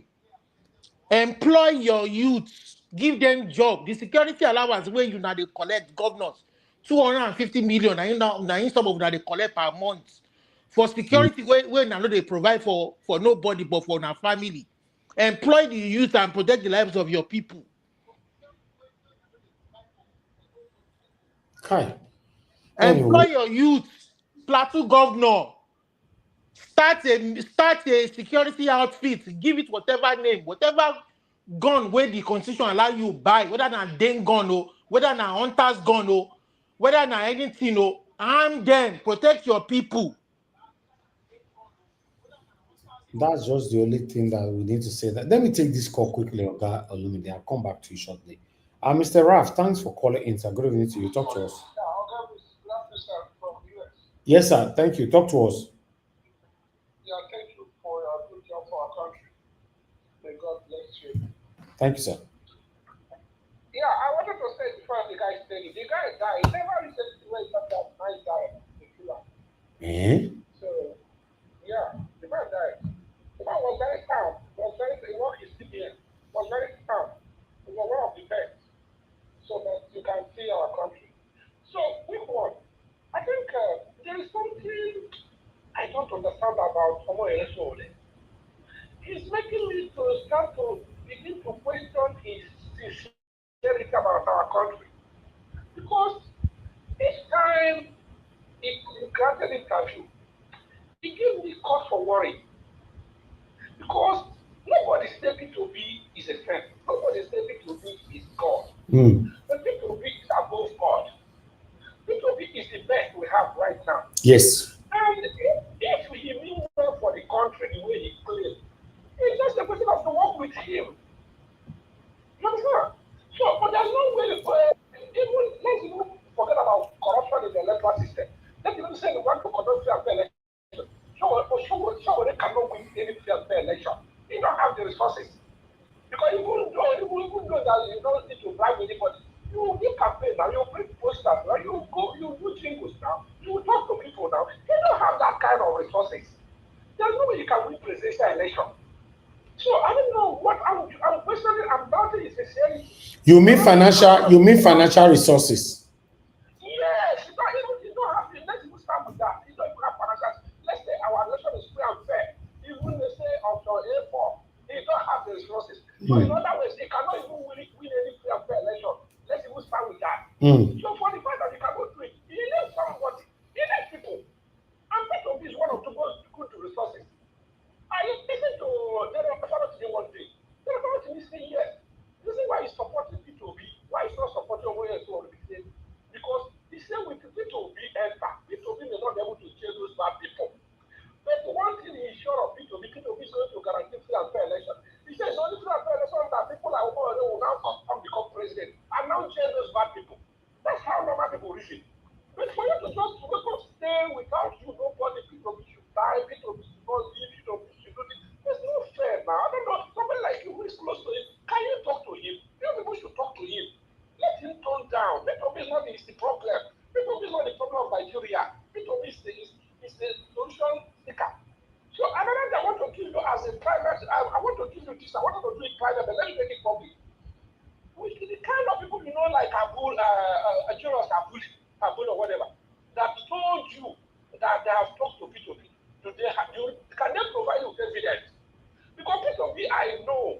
I was just passing one day at the airport. See P2B behind me. I brought him, he started talking to me. He's not that kind of person that somebody would tell him about you.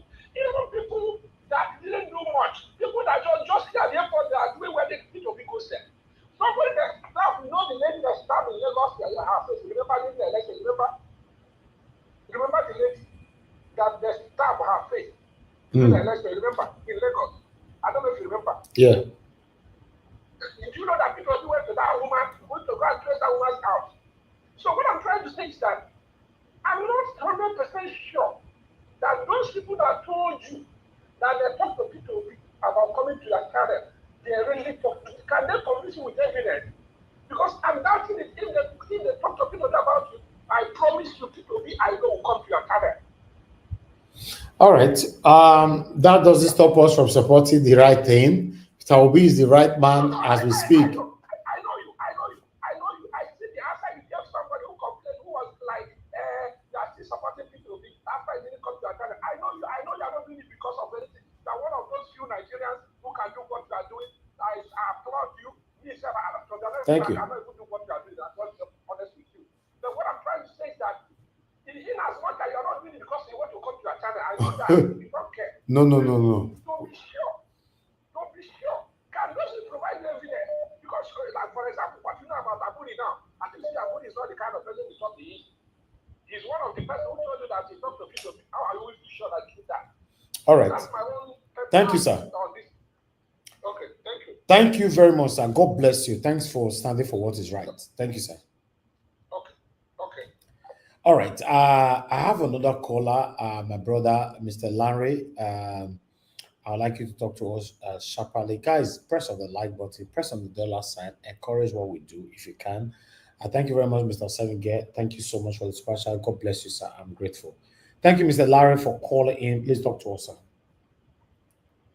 Good evening, Mr. Elvis. Good evening. Good evening, everyone. Thank you so much, Mr. Elvis, for the work that you do. It is well appreciated and it is not stated enough. Thank you, sir. Just to add my voice to the state of the nation, particularly with regards to the state of insecurity that has plagued the entire nation.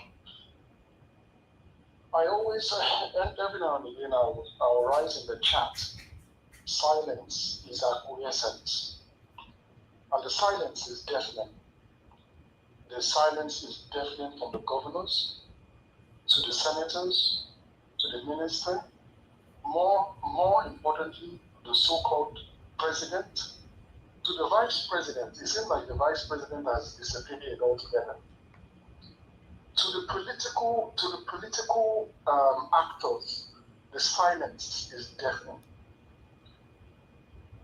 The religious leaders, the silence is deafening. It is deafening, crickets chirping. To the journalists and the media houses, the silence is deafening. What is the value of a human life? What is the value of a Nigerian life? There is not one single attempt to say on a daily basis as these killings or these fines, let me correct myself, is happening. There is not one media house saying, let us give a 1 minute silence to the people that have been taken away by the madness that is eroding the land. The silence is deafening. And all of these individuals will be held to account. The generals, the so-called generals, where is their voice in this? The silence is deafening people. And if it was up to these people, we would not have a media place like Niger Watch to voice our concerns and speak up. And I keep hammering on this. They would rather have us silence. And it is so apt that the theme of my contribution today is the silence is deafening. Silence is acquiescence. The people that are not speaking on the ills of the nation, it is because they are either compromised or they are great. Thank you very much, Mr. Elvis. I will yield my time back to you. Mr. Larry, thank you very much, sir. I appreciate you always for your support. God bless you, sir. All right, my people, I appreciate every one of you. Thank you so much. Let me come straight to my panel. There's a video that I wanted to play earlier on. I'll leave that one right now from Boala. We'll play it probably tomorrow. But let's start speaking right now. I already have 3 people with me, and I'm good to go with that. Lumide Akiwumi, thank you very much, my brother. You are the first on the panel. I don't know if you're available to speak right now. If you are, use your Yes, I am. Yes, I am available. Okay, 8 minutes. Talk to us. Thank you. So, Elvis, thank you very, very much for the opportunity to speak on your platform once again. Sorry for interrupting. Mr. Najawa, I think say 15 minutes for first person. Yeah, you are right. Very right. I forgot that. Olumide, you have 15 minutes. Thank you. So, thank you there. I appreciate. So, I just want to say that, number one, this is not the time for politics. This is not even the time for 2027. We're in a dire situation. in a large majority, in a large part of the country, people are dying left and are dying needlessly. There is no security of lives and properties, which is the primary purpose of any sovereign government, if this one is even sovereign at all. So, but at this point, this is not the time for politicking. This is the time for people to start securing their lives and their properties. When there is life, there is hope. When lives are secured, you can begin to play politics. When your lives are secured, you can begin to think of a sense of belonging to a civilized society, to a society, a sovereign country that truly wants to protect the lives of its people and provide and make its people prosper. But this is not the time for politicking. Forget it. You guys, you Nigerians, I don't know if I should feel sorry for you guys or I don't know. But unfortunately, at this point in time of the country, you guys don't have any military defending you. You don't have any police or any state security service or whatever name they have in that security for their law enforcement. They are not working for you. They are only working for a few privileged people. They are not working for the citizens that have sworn an oath of allegiance to. They only swore allegiance to their pockets. And those few people know themselves. My only advice to the governors of the Middle Belt, Taraba, Jos, Benue, Yobe, whatever states are, get your youths together into a security outfit, whatever name you want to give it to them. Whatever arm is allowable under the law. If they don't allow you buy AK-47 that they have given to the Fulanistan people, harm them. You have security for you are collecting 250 million naira every month. To do what? To secure your lives, the lives of your families alone.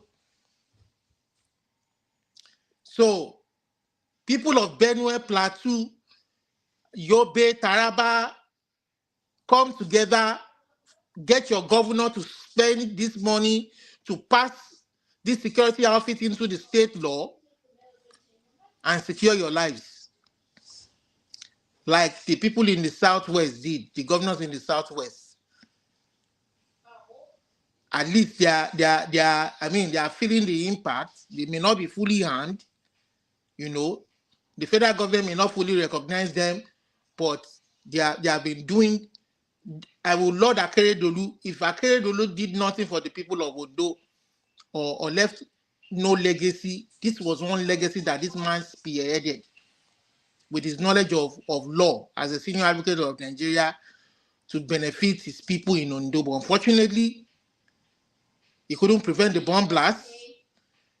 Unfortunately, but at least he's tried to save as much life as he could with that outfit.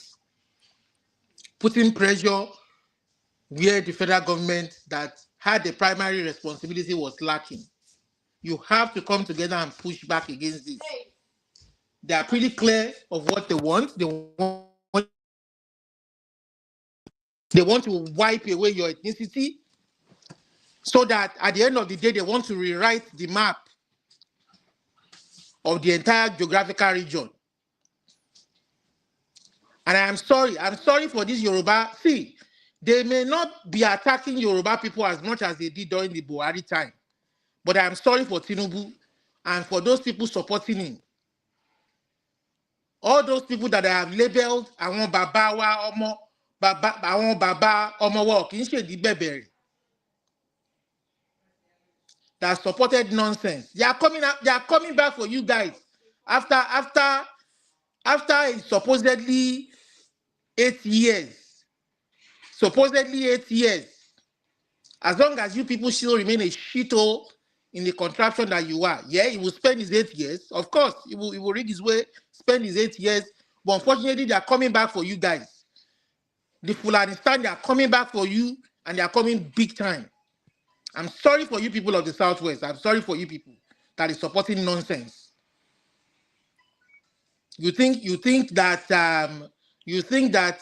anyway, they've started showing you people now, even without with your so-called son, with the so-called golden necklace in the waist of your son. They killed the secretary, a deputy secretary, or whatever, a board member of your APC, who is even an Oshu man from the same place from the president. Did they not finish him? They kidnapped him, collected the 50 billion naira, and it is coming home now. Is it not coming home? It's coming home. When we were shouting on top of our voices on the rooftop, they told us to keep quiet. They told us we were Yoruba, Omo Ali Yorubas. They called us all sorts of names. They called different people all sorts of names. Oh, they shut up. There's nothing like that. There's no insecurity. And those of you who are living in the cities, that you think you are safe, and then that you think that those who are living in the bushes, in the villages, in the outskirts, in the less developed areas, and then you think that they don't have, they are not human beings like you, or that them dying every day doesn't have any meaning to you. I'm sorry for you people. They are coming for you people once again. They will come for you. Don't worry. Live in the comfort of your cities. When they are finished dealing with those in the villages, they will come for you people in the cities. They will come for you people. We are telling you, you people don't have a country. You don't have a country. You don't have. They can't give you guys security. Your armies cannot secure your lives. They can't protect you. And you guys will transfer money. When they kidnap you, you will transfer money from your accounts into their accounts in the same financial security system. Is that a country? That is not a country. And I'm sorry to say, you guys are. I don't know what else to say. I don't know what else to say. Fulanistan. That's what the country is all about. Fulanistan. So Elvis, me, I don't have much to say except to say that right now without security, there's no politics. So this, anybody talking about politics, anybody talking about 2027 must be sick upstairs. They must be sick with the amount of people dying, with people not being able to go to farms, with Boko Haram or Fulani terrorists or jihadists collecting taxes from people in an area where you have governors, and we are talking about generating revenue. Every state, every local government being able to generate revenue, being able to be financially independent and to generate their own income and stand on their feet. And some non-government, non-state actors are collecting money, millions, running to billions of naira every month, every year. And you have a sitting governor there. And we call it a country. And you call it one country. Mr. President, Tinubu, you are kidding yourself. You are kidding yourself. And you are declaring a state of emergency in Rivers State. You are playing politics with people's lives. And yet there's no state of emergency in Borno, where more than 3/4 of the state is governed by non-state actors. And the same governor, what is the same governor? What is that governor even doing with the state money that is collecting every month? What is he developing? What is he doing with the money every month? The same amount of revenue, even more, to develop a state that he doesn't have control of. You guys are just jokes. You are jokes in that country. And then when we come out to come and criticize you, you want to come after people's life. People can't criticize you. People can't. There's no law enforcement agents. Even the police don't know their role. They don't know their constitutional role. Their role is to go after people who criticize pastors or criticize the imam or criticize the president. What a funny country. Governor of Jos, well done. Oh, you are probing the killing of cows. The other day they showed a video where you went to where over 100 people were killed and murdered by the Fulanistans, by the Muredas, by the illegal immigrants coming into Nigeria. When you went there, you look at the whole security apparatus you went with, and you were crying that you failed the people, you failed them. And when you went, you didn't even bother to leave those security apparatus there. You left with those same security apparatus. And I'm like, is this guy a joke or what? And after you left, they still piled over a couple of people again, over 100 people. And they kill cows. I mean, 36 cows. You are saying you want to set up an inquiry.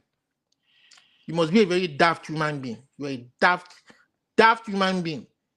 If you are not daft, you would use the 250 million security vote you collect every month. You will use it to generate employment for your people.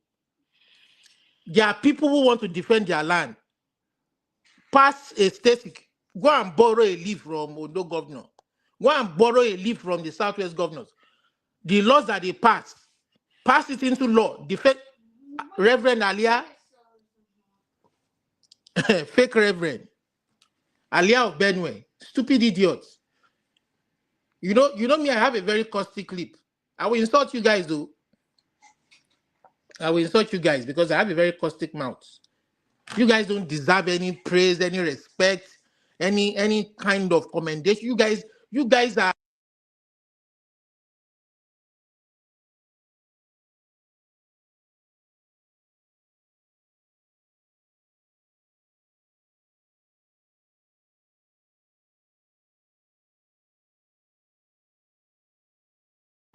All right, Olumide, we can't hear you anymore. I think we lost you there. Can anybody hear me at all?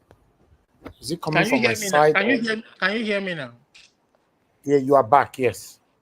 Okay. So I was talking to Governor Alia of Reverend Alia or whatever they call you. I don't even know. I don't even know if you're a true reverend or not of the Catholic faith. Because if you really have that training as a reverend of a Catholic, I don't think you'll be playing politics with the life of your people as a clergyman. No. You don't even deserve any respect as a clergyman, not to talk of as a governor. You are dropping your people like rats, like they don't matter. And you are not protecting. You guys are collecting money, sharing money. I mean, I don't get it. I don't get it at all. Lives don't matter anymore in that place. I mean, it's just unfortunate. It's really unfortunate. But the Yoruba people, I'm a Yoruba person, but I'm sorry. I'm sorry for all of you. I'm sorry. All of you supporting our dearly beloved son. Our dearly beloved son. I'm really sorry for you. Yeah, he will do his 8 years. He will do his 8 years, but they are coming for you. Fulanistan is coming for you. Thank you.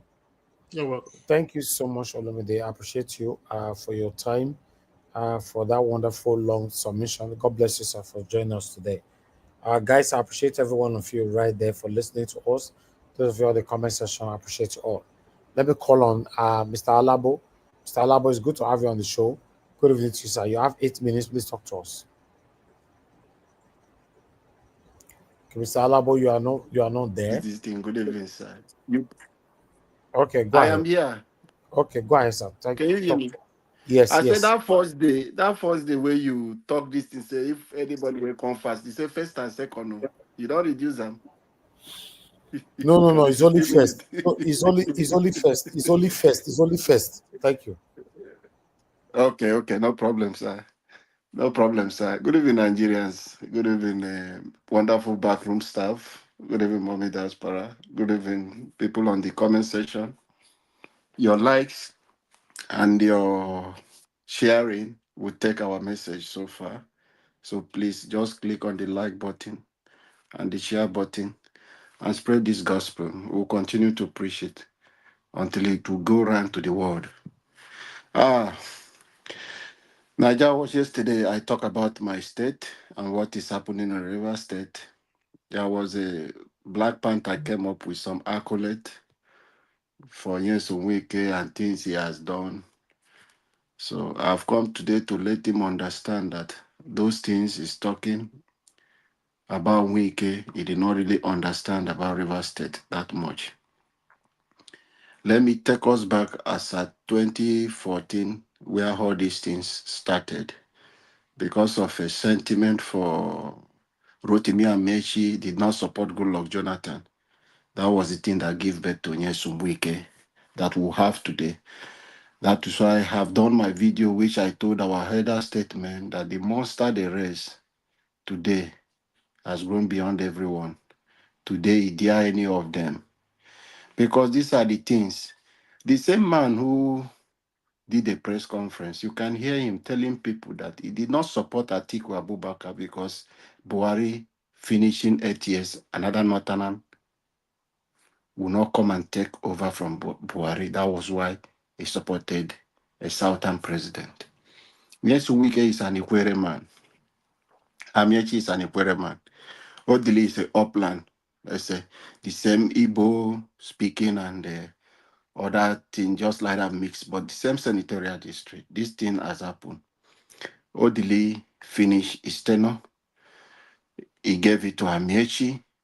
They completed upland. They completed this 16 years. Because of this sentiment, problem with the Amechi and Goodluck Jonathan, people fell for this guy for his fake strategy, call it GDI. He brought in this thing and began cause confusion. He was the one that caused this problem between Nyesom Wike and Goodluck Jonathan. It was about this why now that everybody now understand what is happening. Goodluck was blind then, they didn't see it. Patient took Wike and thought he's the person because he was a minister for state for education then. He came and began to do his stuff because he had this agenda. Now, the same man will be talking of principles. A man who does not have principle, who does not understand anything called procedures, is the same man claiming that was the reason he supported Bola Ahmed. He came in, rule, take over River State, and they captured the state. All the project they are talking, yes, who did. He did a substandard project in River State. And with those substandard project, it's enough to develop Northern State if they use those money that is spent. A project, because we don't have a procurement transparency that people will say this is the right amount of this thing. And the bidding, the contractors who come to say this is what, it's just a plan with Julius Berger who helped him in laundering those monies. So a project that will cost Rivers people 1 billion, this man will make that project up to 5 billion naira. And the contractors will have a way to go out with those money. This is the same man. Now, anywhere he goes to carve those roundabout, those flyovers he was building, he will claim the land around those places. It's supposed to be a River State property. Pleasure Park, River State property. But now, it belongs to Nyesom Wike. There is a big market called Slaughter Market in Port Harcourt. There was just a little issue between the slaughter guys and some other people. Nyesom Wike went and just used the opportunity, closed down the market. demolish everything in that place. They are using it for hideout. A big market generating revenue for the state. He closed it down and turned it into his own personal property. That land, as I'm talking to you today, that slaughter big market belongs to Nyesom Wike. The house Nyesom Wike built today is not the one, it's River State money. It was an agreement between Julius Berger to give something they want to do for River State because of the project relationship they have. That was where they use that same resources of River State to build that house that is standing in Nyesom Wike is living, that is mansion today. Rivers resources. The Signature Hotel, Nyesom Wike was nothing. Umahi, the Minister of Works, have challenged Nyesom Wike. He said at the age of 24, he was already a billionaire. He challenged Nyesom Wike to tell Nigerians which business he has been doing outside taking River State money. Have you seen Nyesom Wike challenge Umahi or take him to court for any allegation? This is the man. People are spreading and praising him, giving him accolade for those things he did in those two local governments, Obiakpon and Ikwere. He's select and doing so, he's developing Port Harcourt City. He will put so much price and enrich himself, taking so much. River State was generating over 20 billion IGRO every month. Nyesom Wike was declaring 6 billion for a month. This man captured. Upon that, he keep borrowing money. Borrowed our yesterday, borrowed today, borrowed our children tomorrow. Is that same man, Black Panther, is saying he has done for River State. What has he done as to build himself an empire? If you know Signature Hotel, that is Wike property. Now, there is a place we call Obunabari. If you're driving down that place, it used to be a waterlog. It's a government property. And there is a channel they are taking water. Close to that place, you see, getting to Marine Base. Okay, if a government come to do that project, we are thinking that the River State are doing something new. They reclaim that land with the river's resources. Today, that property belongs to Nyesom Wike. That is why I'm so mad with this puppet he brought in as a governor who could not expose him and take this thing back. The man have amount reverse weight so much for himself. He thinks he can buy anybody in Nigeria. Nyesom Wike is causing confusion in every ethnic. He's causing confusion in Ohanese. Another person is claiming he's the president. Nyesom Wike is causing problem in Ijo. Nyesom Wike is causing problem. There is no place he has not entered just because of his selfish ambition. Because of so much money he has taken from River State. Whatever Nyesom Wike is today, it's River State that made him. And there was no any accountability for one to break down. Nyesom Wike who said he sponsored people, all the elected officers. I keep asking Nigeria to help me and asking Nyesom Wike, which money did he use to sponsor? The same reverse resources he used in buying all those from. But he's claiming all those things. Niger Watch, maybe much time I will break down. Thank you so much. Sorry for taking much time. No, that's fine. Mr. Alabo, thank you for your time with us today. I appreciate your submission. Last person on the panel, Mr. Jonathan, it's good to have you on the show, sir. Good evening to you. I beg talk to us, sir. Mr. Elvis, how are you today? I'm fine, though. Thank you. Yeah. You don't see the way today Bakare takes scattered. Yeah. In fact, cabinet. Yes, exactly. I like it. You know, I'm really loving it. At least, if for anything, the man gained my respect. Yes, so he gained my respect. I mean, I have to give it to him. You know, I greet you, Mr. Elvis. I greet you. God bless you for the good work you are doing. Fellow panelists, guys, I greet you all. God bless you all greatly. And diaspora, God bless you, ma, abundantly. And commenters and callers, God bless you greatly. Welcome. Yeah, just as I was saying, you know, let me just continue there. You know, Pastor Tunde Bakare, I listened to it, the entirety of it. I had to, because initially I thought it was just the usual, you know, braggados, you know, Nigerian elite talk. That's one. Two, I was also thinking that I'm going to get bored at some point, because I looked at the time, it's about 1 hour, 29 minutes. There's something like that. I said, no problem. I'll get bored at some point. I'll just get out of it. But lo and behold, there was no boring moment there with the entire speech. That was last night.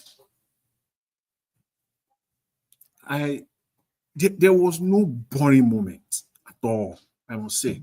And he approached it in a very, very smart way. He applied wisdom in the sense that, and there is no room for anybody within the Tinubu government, all his talkatives, the likes of Buala, the likes of Ononuga, and their gang, there is no room for them to come and say anything. If they do, they will, in fact, they will have gained another rank of all of shame.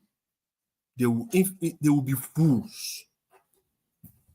They will just not. I'm saying it. If you come out, you want to say anything contrary to that. It does not matter whether you are a supporter of Pastor Tunde Bakare. I'm not a fan of him. I'm just staying on truth. I just want Nigerians to just speak the truth. You and I, we don't have to be friends. I don't have to like you. You don't have to like me. But let's just stay on the truth as far as Nigeria is concerned. Any other thing, let's do our lives the way we want to do it. But on Nigeria, at least let's just say the truth. And that's all I care about. That's all I care about. The man, the way he started, he highlighted all the problems that you and I have been talking about, that everybody, even the panelists, even today, have talked about. Even I was listening to the first panelist.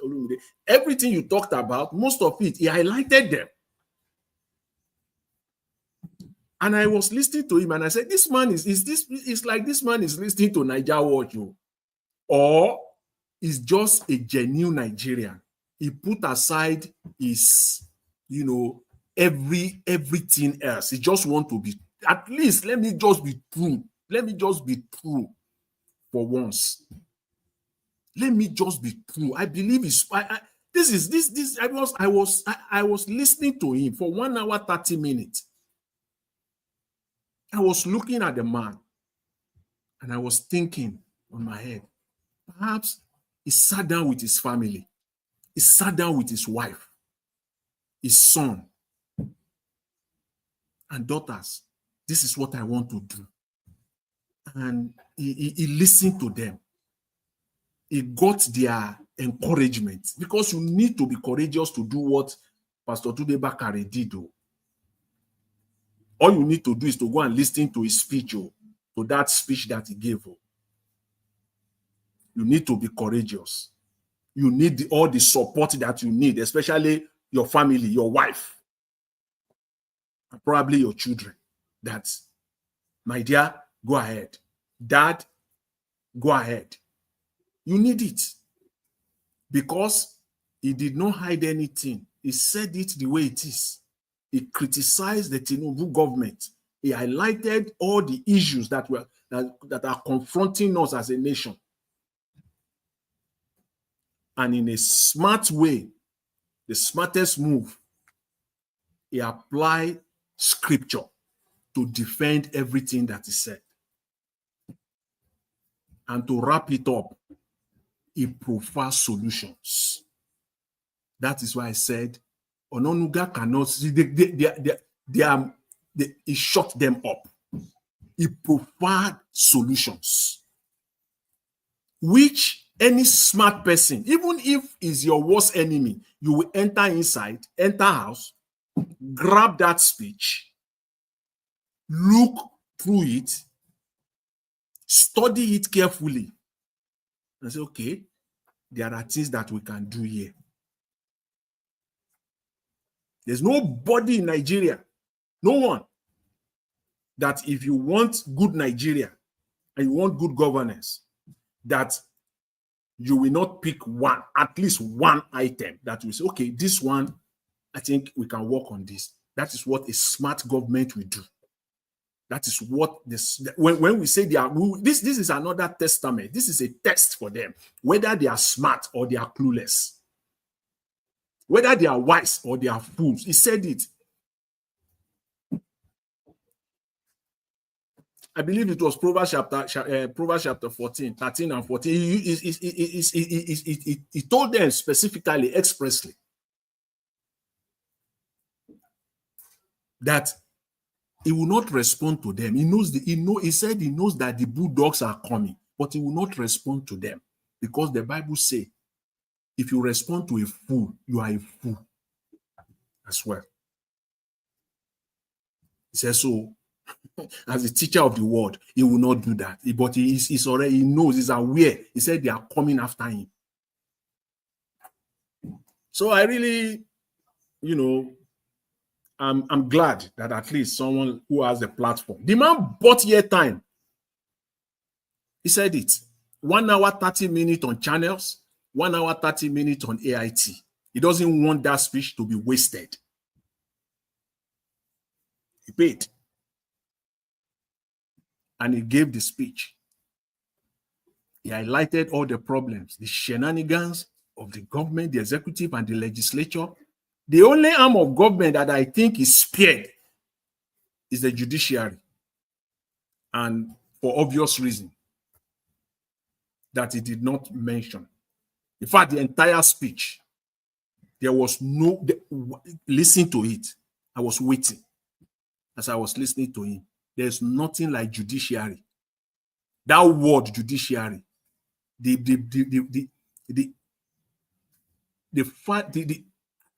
how can I say it now?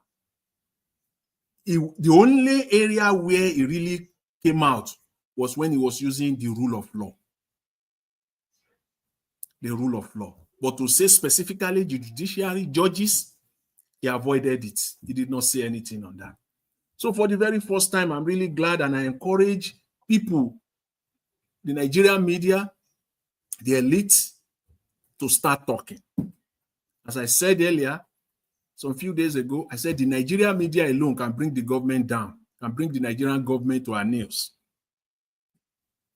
Elites like people like Bakare and many of them, they can bring the government to our knees. But the voices has to be louder. It shouldn't be him alone. He spoke, and the only thing they can do now is to go and pick him up. He called out Tinubu, not stylishly, not in a in a psychophancy way. No, he did not romance him. He called him out expressly. He called him out expressly, and I'm really glad that he did that. He proposed solutions. That was the best part of it, so that they will not say you are just talking. What do you have to offer? He did his own part as a Nigerian. He put it on the table, because some people will say, some of them will say, tell us what you will do if it were to be you. Tell us what you will do. Okay, this is what I will do. Compare it with what you are doing and pick. So I'm really glad that he came out and he did that. Kudos to him, and God will bless him. God will sustain him. God will strengthen his ministry. And so, same thing to all the other, Thank you, Mr. Elvis. In fact, that's all I want to say today on Pastor Bakare. He did the right thing, and history will judge him right, because he has spoken. He has done his own part. Thank you very much, Mr. Elvis. I leave you there. Thank you, Mr. Jonathan. God bless you, sir. I'll come back to you again shortly because we are only 3 here or 4. Okay, let me see if Olumide is still with us. Olumide, are you there for your final 2 minutes? Okay, Thank you. thank you, Elvis. And I just want to say finally, the final 2 minutes that again I want to appeal to the governors of the Middle Belt. Please to save the lives of your people. It is very clear to you that the federal government is not ready to protect your lives, even though they are saddled with the primary responsibility. And even though it has been said over time and time again, that at no better time has Nigeria been ripe for state policing. I mean, what is happening has proved over and over that state policing, the time has come.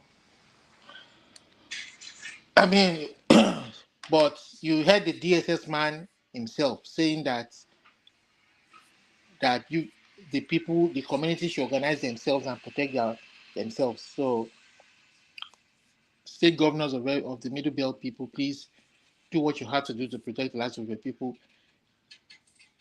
You guys vote 250 million per month for security allowance, and we all know that you guys.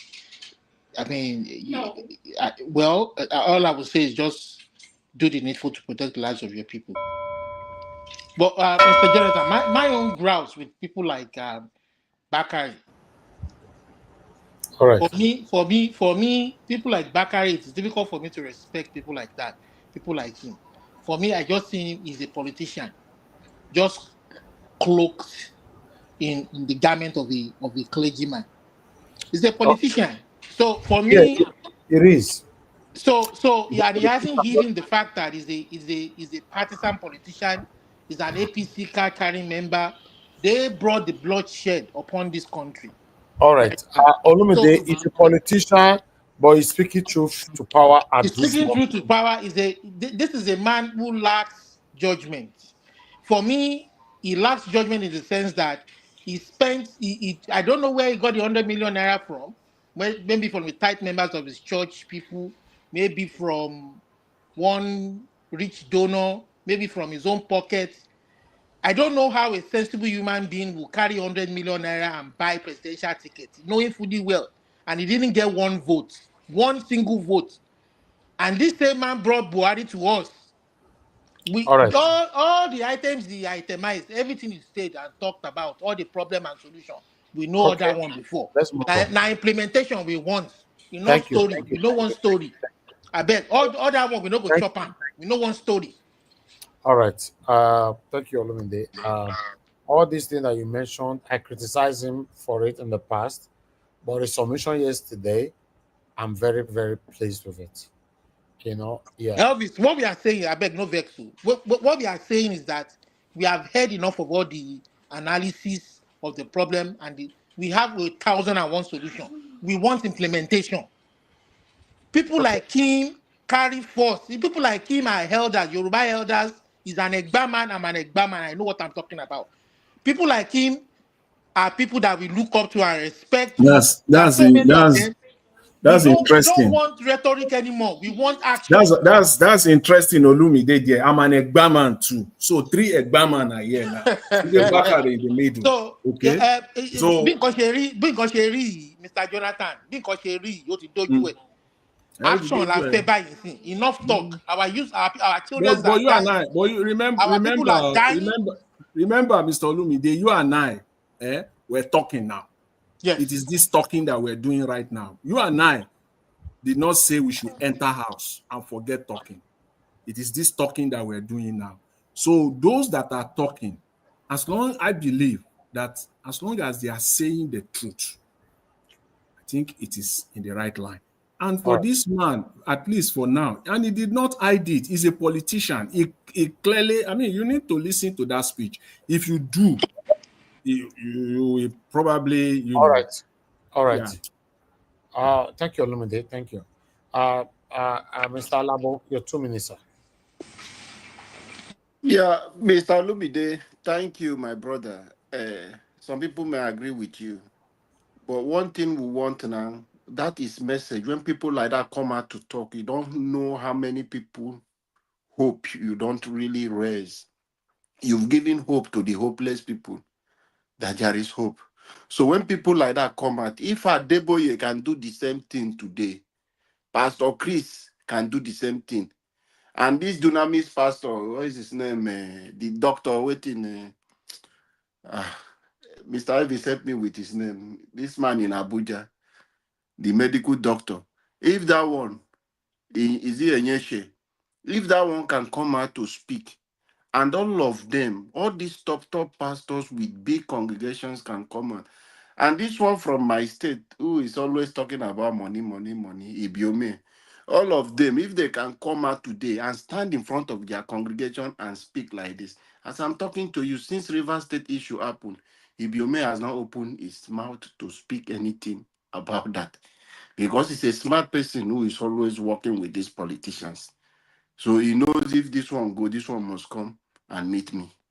So they don't care. So we need people like this to begin to come, speak hope to Nigerians. They are the people that brought problems to us. They brought this problem called APC. All of them went. Adeboye was among all of them. I don't know if Oyedipo was with them on that protest also. They went with placard, gather musicians. We are playing in Lagos. That subsidy is this, is for the poor people. But the same people, God so kind, it's the same people who remove subsidy today. So you see the hypocrisy of the set of people. Everything they condemn PDP, they have done 70 times worse than what PDP have done to Nigerians. Today, we want them, the same people, to also condemn.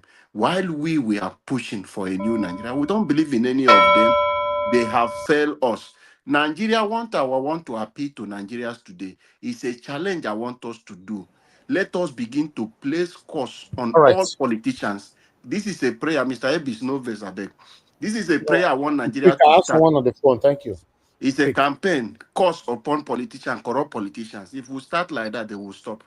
The course will not do anything, sir. Sorry. They have been laying course on them. It doesn't get through. It doesn't He go penetrate. do, Baba. he go do. No, I don't support that. Course cannot do anything. But meanwhile, I appreciate your Oga Alabo. Thank you very much. Mother Deborah, thanks for calling in again. Quickly talk to us. Just a quick one. I'm listening to what Mr. Olumide just said about Tunde Bakare. I think I agree with him a bit that Tunde Bakare, to me, I think he's a politician. I know that what some of the things he's saying is true, but let's not forget the fact that he was part of the people that brought in APC to power. And I've not seen him yet taking responsibility for the part that he played in this whole supporting Buhari and his part in bringing APC to power. If you are a part and parcel of something, I think it's good that he takes some responsibility as well for his own parts that he played in APC. Himself and the other former vice president to Buhari. That one too has disappeared. He's not even talking. So I think Tunde Bakare, instead, it's a good thing that he's speaking, but I still want him to take responsibility, to take accountability for the part that he himself played in all this mess that we are passing through in Nigeria, because he cannot exempt himself from being part of the APC. He was one of the strong supporters of APC that brought this calamity on Nigeria. So as much as he's trying to talk now as if he's innocent, I think he should as well be held accountable for the part that he played. That's what I want to say. Thank you so much, Mr. Elvis. All right, Mother Deborah, thank you, man. God bless you. All right. Final. Mr. Jonathan, your 2 minutes, sir. Let's round up. Yeah, thank you, Mr. Elvis. Yeah, I don't have issues with people that have contrary view with respect to Pastor Tunde Bakare. As I said earlier, that I'm not a fan of his. My point is that when someone is speaking and is just speaking the truth, we don't have to agree, but at least on one thing, to speak the truth about Nigeria, what we need to do, the problems that we're going through, at least to say the truth. I think that will make a very big difference, and that is what I'm just referring to here. It's not the fact that he's not a saint, and everything that even I've heard people said here, he actually acknowledged all of that. You see, all you need to do is don't just listen to the clips or the highlights. If you actually take time to listen to it, you will know that he acknowledged, his part, what he did, the role he played with do you know what 1 hour, the entire speech, 1 hour, 17 minutes, thereabout, do you know what it is? 1 hour, 17 minutes to read. You will know that the man spoke. He really spoke. And he did not, he acknowledged all the errors there, But again, that still does not make him a saint. That still does not make him perfect. But all we just need to do in Nigeria now is to just say the truth. Let's just start speaking the truth. The truth will always prevail. That's just my take on that. And finally, let me just say this I listened to Mr. Showore. You see, the issue with Showore is very, very obvious. For me, Showore, of course, I don't see him he just want to be president. He likes to be called former presidential candidate. He just loves it. And I think Showore can become president through revolution, but not through the ballots. If it is revolution, yeah, the likes of the former president of Cuba, Fidel Castro. On a good day, Fidel Castro will not win an election, but he was there. He ruled them for almost half a century. Through what? Through revolutions. And we can go on and on like that. For him, he can become the leader of Nigeria through revolution, but not through ballots, because you still have to. I agree with him that you don't have to whine and dance with corrupt people. You don't have to whine and dance and sit on the same table with people that have destroyed Nigeria, people that have no integrity of any kind. You don't have to. You must hold on to your conviction on that. I agree with him on that. But at the same time, there are people that you can still align with. You cannot go it alone. That is my position on him. And I'm still employing him to come on board. Let's work together. Find one way or the other to come on board and to work together with other people. And all of his dreams and aspirations will be accomplished. Everything that he wants for Nigeria will surely come to pass. So that's just my advice to Mr. Showore. Mr. Elvis, I'll leave it there for today. Thank you very much. Okay, Mr. Jonathan, I'm grateful to have you on the show as usual. I appreciate you all that joined me today. Oga Olumide, Oga Labo, and Mr. Jonathan, and those of you that call into the show. Thank you very much, Mother Deborah, and many others that called in. God bless you all. My people on the super chat, Peggy Modi, thank you very much, man. Thank you very much. I appreciate you. God bless you. My people in the comment section, mother of all mommy diaspora, thank you very much, mommy. I appreciate you always for all that you do.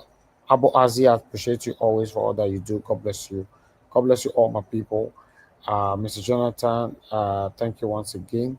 Black Panther, thank you. Kiss Dogerake, thank you. Pius Moye, thank you. Beckmanx, thank you. Mr. Johnson Emmanuel, Kiss Dogerake, and many others who joined us today. If you are listening to us right now from afar, please endeavor to subscribe to our channel, like our videos. In fact, hit the notification bell so that you'll be notified whenever we go live or upload a pre-recorded video.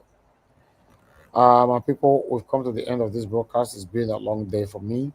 I'd like us to have some rest right now so that we can put on some energy to face on tomorrow again. Guys, and God bless you now. Have a good night and bye for now.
That you bros,